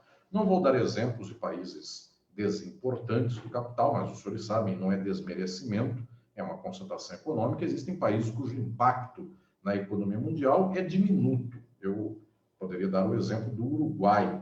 O Uruguai, nosso país vizinho também, é um país que, se em algum momento os capitais do Uruguai forem tomados pelos Estados Unidos, isso não resolve a crise dos Estados Unidos. Imaginem que a crise de acumulação do capitalismo estadunidense é uma crise de trilhões de dólares. O que o Uruguai tem para dar para resolver a crise do capital estadunidense? X, um certo valor. Então, não é um país central para a crise, é um país periférico da crise. Os Estados Unidos são a força da acumulação, o imperialismo está aqui, ele destrói o mundo, este país destrói o mundo. Portanto, esse país organiza o mundo para acumular no mundo inteiro. A China é a outra potência da acumulação nos dias de hoje. Há, portanto, aqui um problema geopolítico entre estas duas potências da acumulação. E o Brasil? O Brasil é um país fraco, perto dos Estados Unidos, porque, efetivamente, o Brasil tem instituições sociais débeis, tem uma lógica social, inclusive, bastante peculiar, nunca foi profundamente autônoma, é um país economicamente dependente de exportações de matérias-primas e, portanto, tem uma plataforma econômica de perfil baixo, só que é um país extenso, é um país de muita riqueza.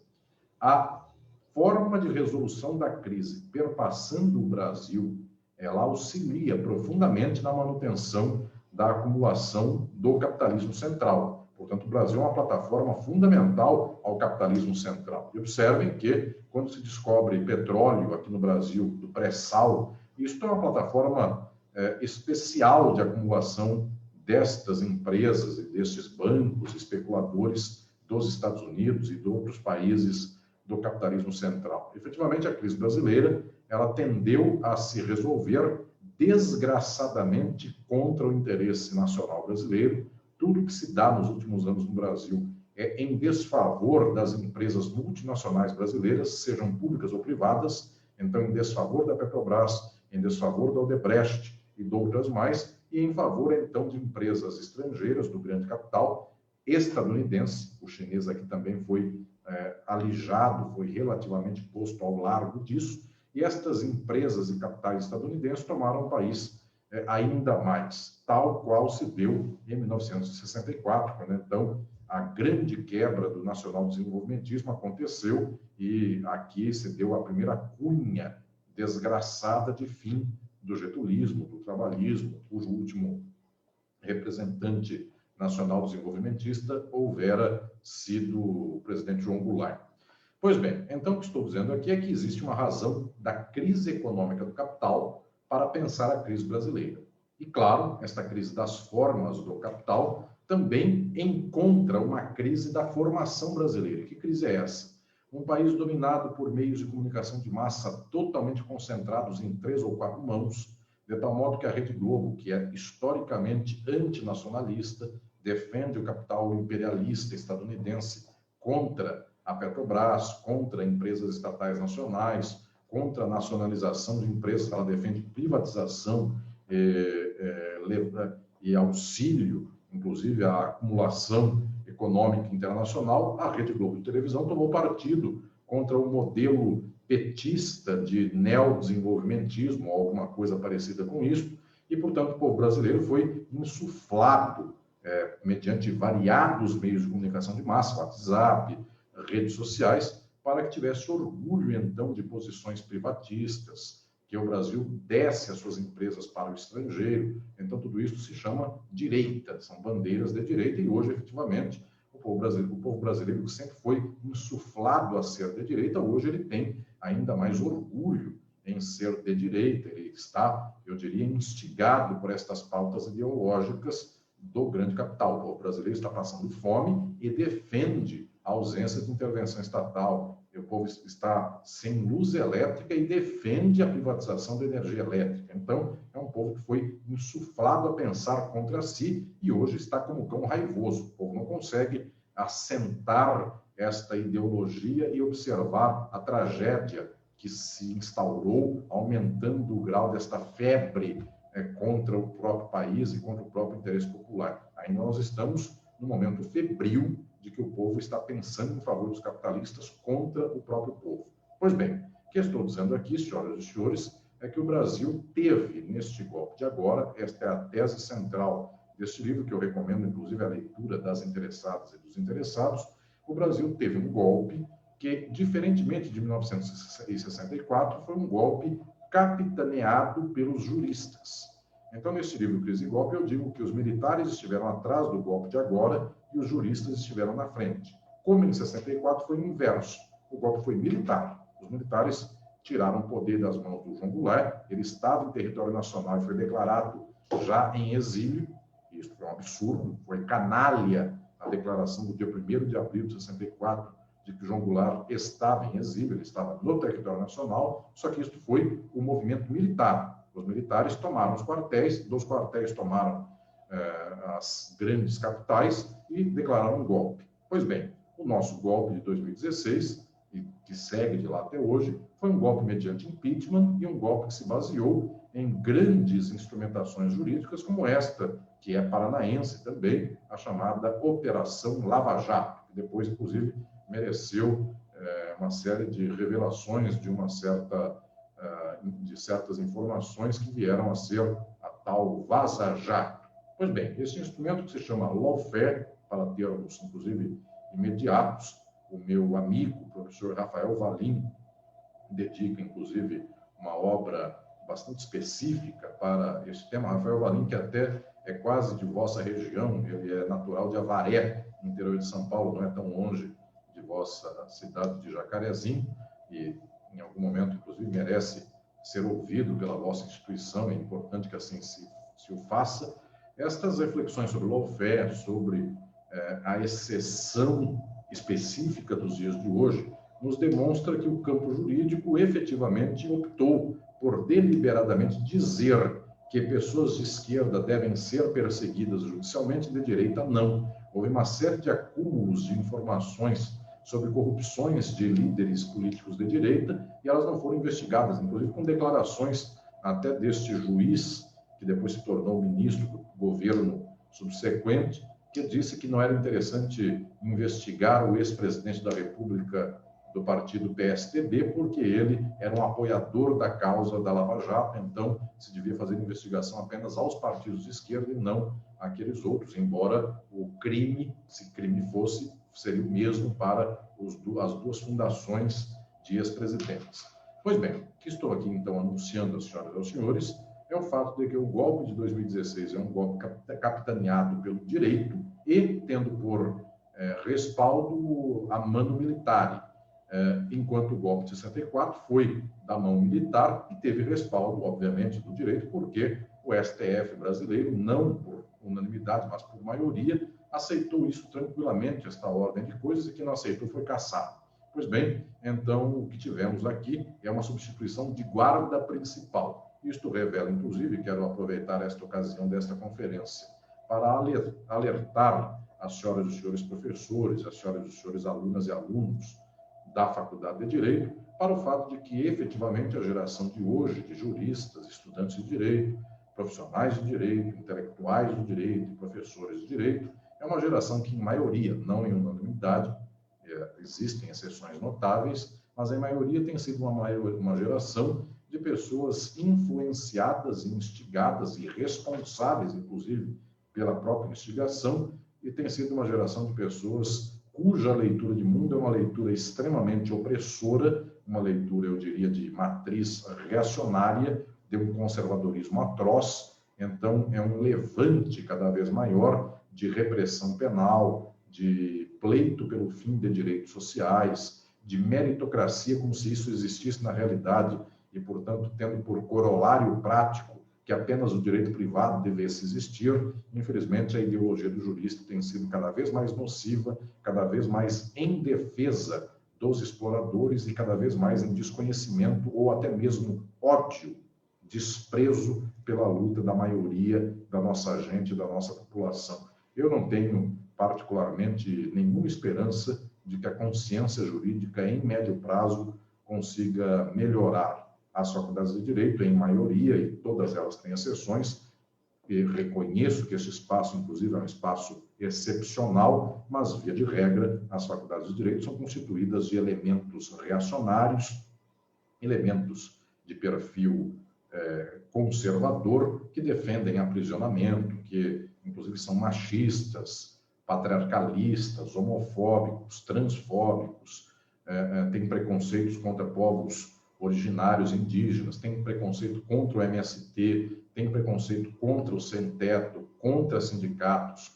contra a mobilização de trabalhadoras e trabalhadores. Isso tem sido a tônica da maioria das faculdades de direito e, inclusive, sou feliz ao encontrar um espaço valioso de pessoas que tenham uma dimensão melhor, uma dimensão mais arejada e mais crítica, quando observo um programa de pós-graduação como este, e que tem, portanto, uma reflexão em sentido positivo e não só no sentido reativo de desgraça e de aumento do sangue que escorre já profundamente da nossa gente. Então, este livro, Estado e Forma Política, faz aqui uma junção o livro Crise e Golpe, melhor dizendo, faz uma junção do que anuncio em Estado e Forma Política, como sendo formação social aplicada ao caso específico da formação social brasileira na desgraça de hoje. Lembro, o Brasil tem um histórico de desgraças, como o mundo inteiro tem um histórico das suas desgraças, mas esta é a chaga presente num mar de chagas que constitui os nossos corpos chagados e sofridos da população brasileira. Bom, e agora, por último, mas não menos importante, também para não ocupar demais já o tempo tão precioso do professor Alisson aqui conosco, gostaria de chamar aqui para a nossa última intervenção, a nossa último comentário, da nossa doutoranda aqui do programa, Bruna Santiago. Fique à vontade para a sua pergunta e o seu comentário. Boa noite a todas, a todos que estão aqui prestigiando esse evento de encerramento do nosso programa. Boa noite aos meus colegas, Beló, Matheus, professor Jairo, Natalina.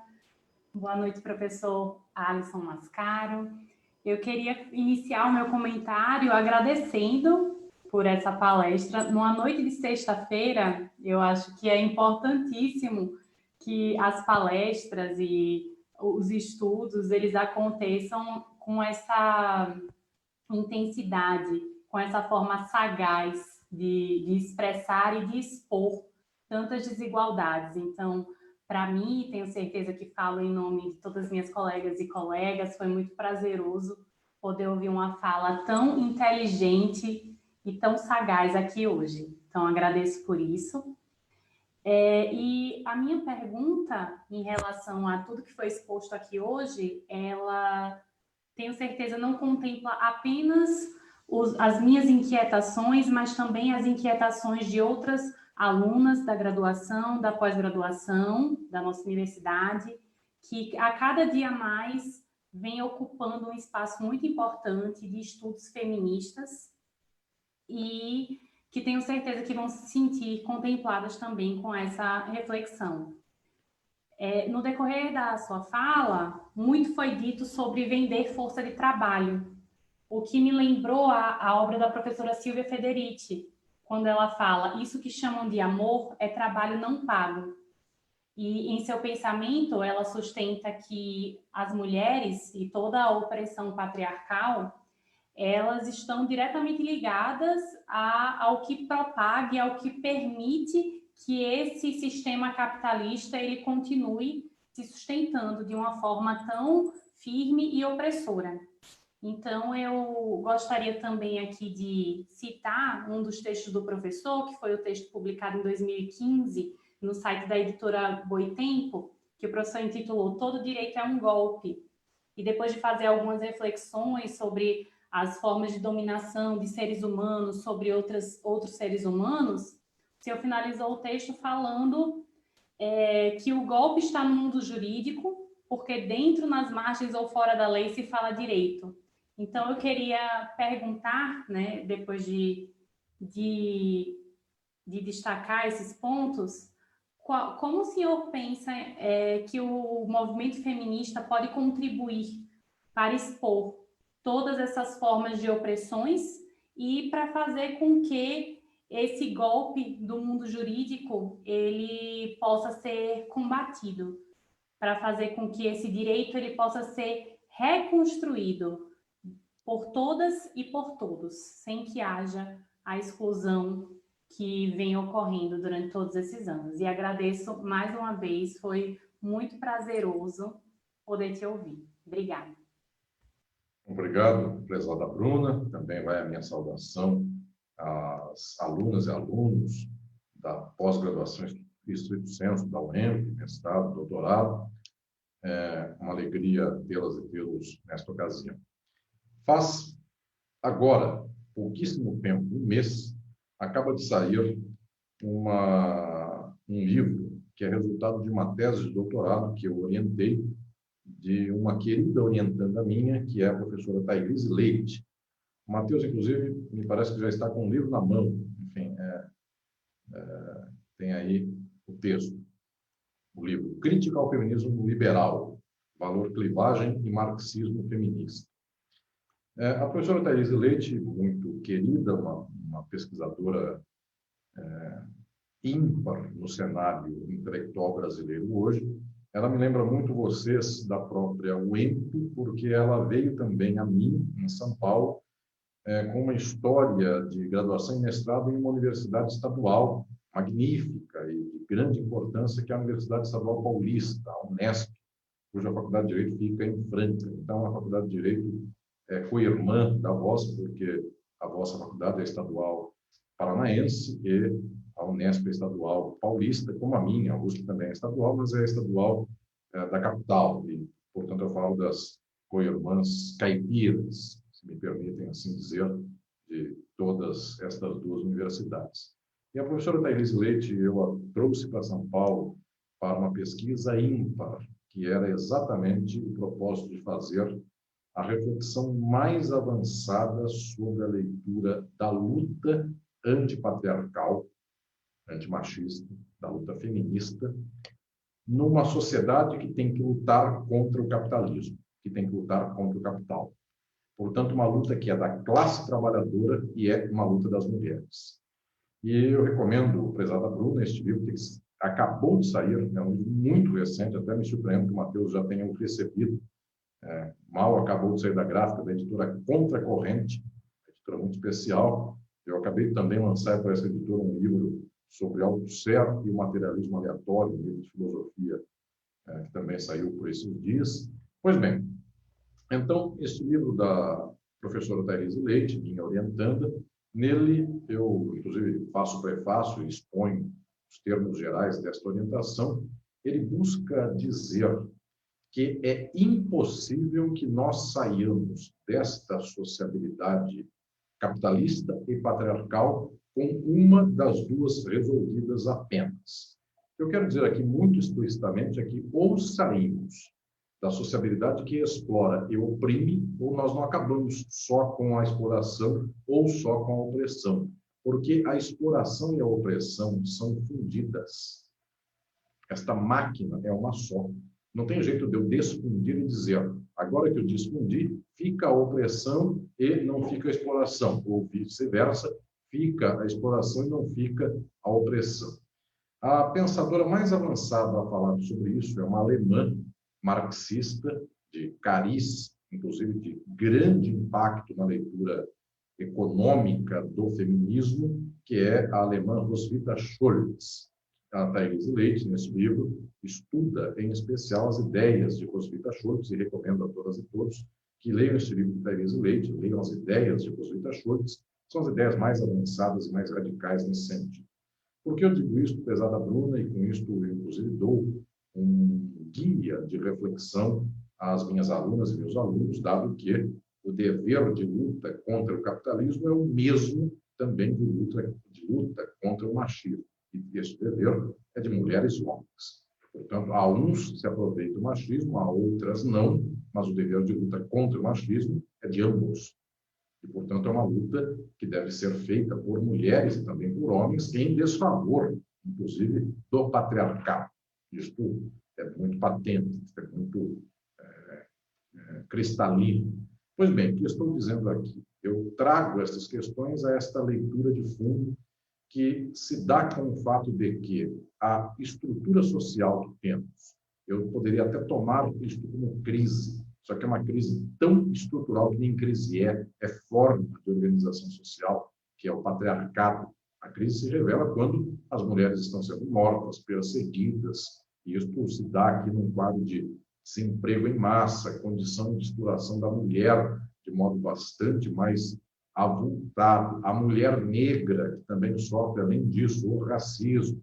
Então, todas as estruturas das opressões sociais não podem ser pensadas enquanto posições que se salvam ou se transformam mediante um jogo liberal de resolução de um problema pelas próprias formas que criam um problema.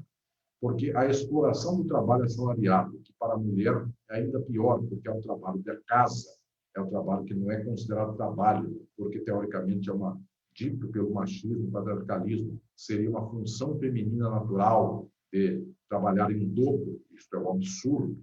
Esta leitura não se resolve pelos próprios termos do capital, porque o capital dá o contrato de trabalho para explorar. Então, efetivamente, a exploração do trabalho, que no caso da mulher se põe ainda como mais exploração até do que a exploração masculina, que também é exploração, só se pode acabar com isto com o fim da exploração. E, portanto, não há instrumento liberal de resolução que seja definitiva. Claro, as resoluções liberais são parciais. Eu posso, eventualmente, mediante Lei Maria da Penha, mediante alguns institutos jurídicos, salvar casos específicos, mas não a estrutura geral da exploração. Porque a estrutura geral da exploração tem que ser feita mediante a resolução das opressões sociais que estão aglutinadas, só que aglutinadas de modo fundido à própria exploração.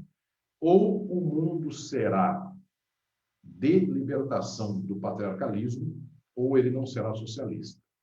Ou o mundo será socialista, ou ele será ainda um mundo patriarcal e, portanto, a luta feminista não conseguirá lograr um êxito pleno na sua caminhada, que é uma caminhada histórica. Eu rejeito tanto aquelas e aqueles que diminuem as lutas antiopressivas, as lutas contra as opressões, porque são lutas da vida imediata, e não se pode dizer que um ser humano não tenha que ter o imediato da sua vida satisfeito. Portanto, isso equivaleria a nazismo, a dizer, é judeu, a luta dele vem depois, é um absurdo.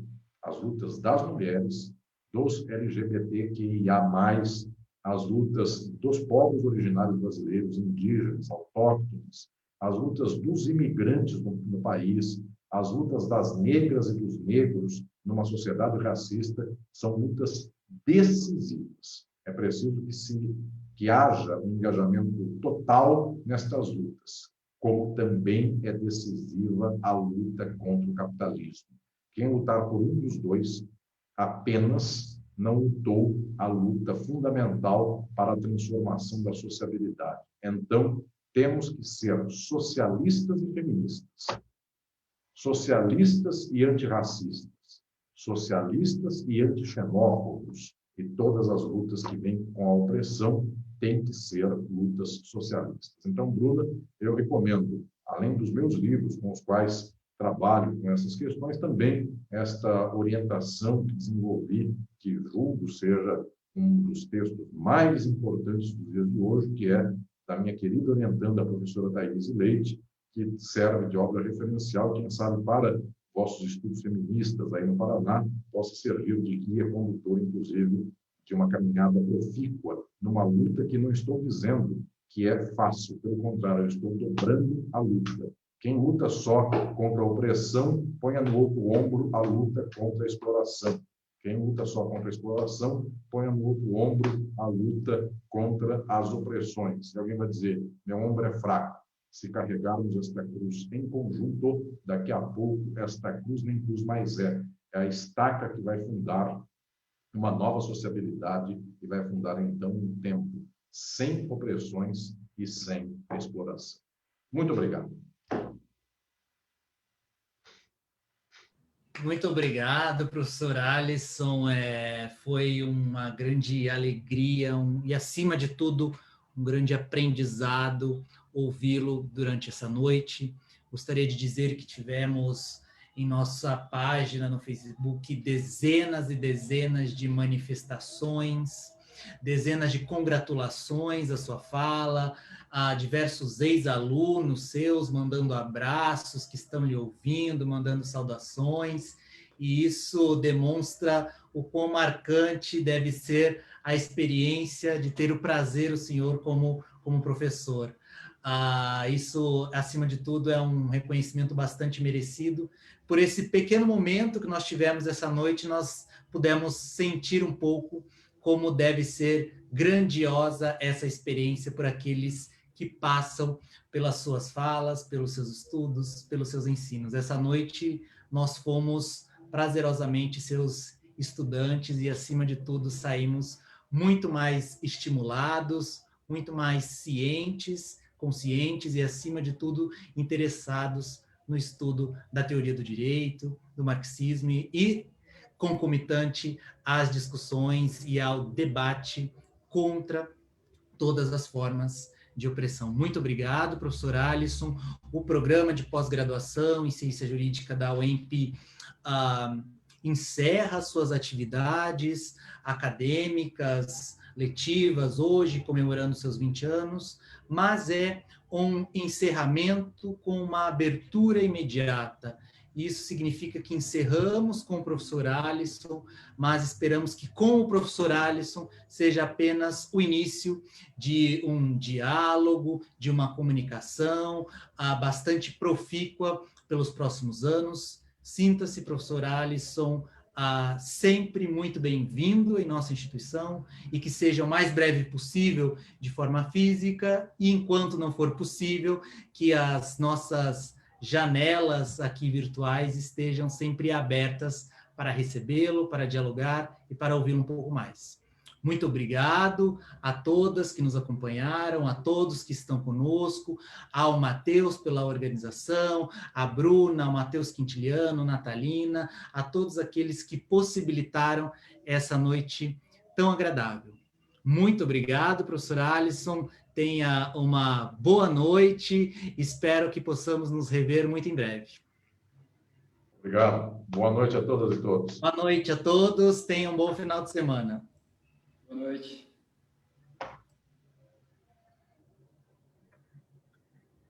Boa noite. Obrigada, professor.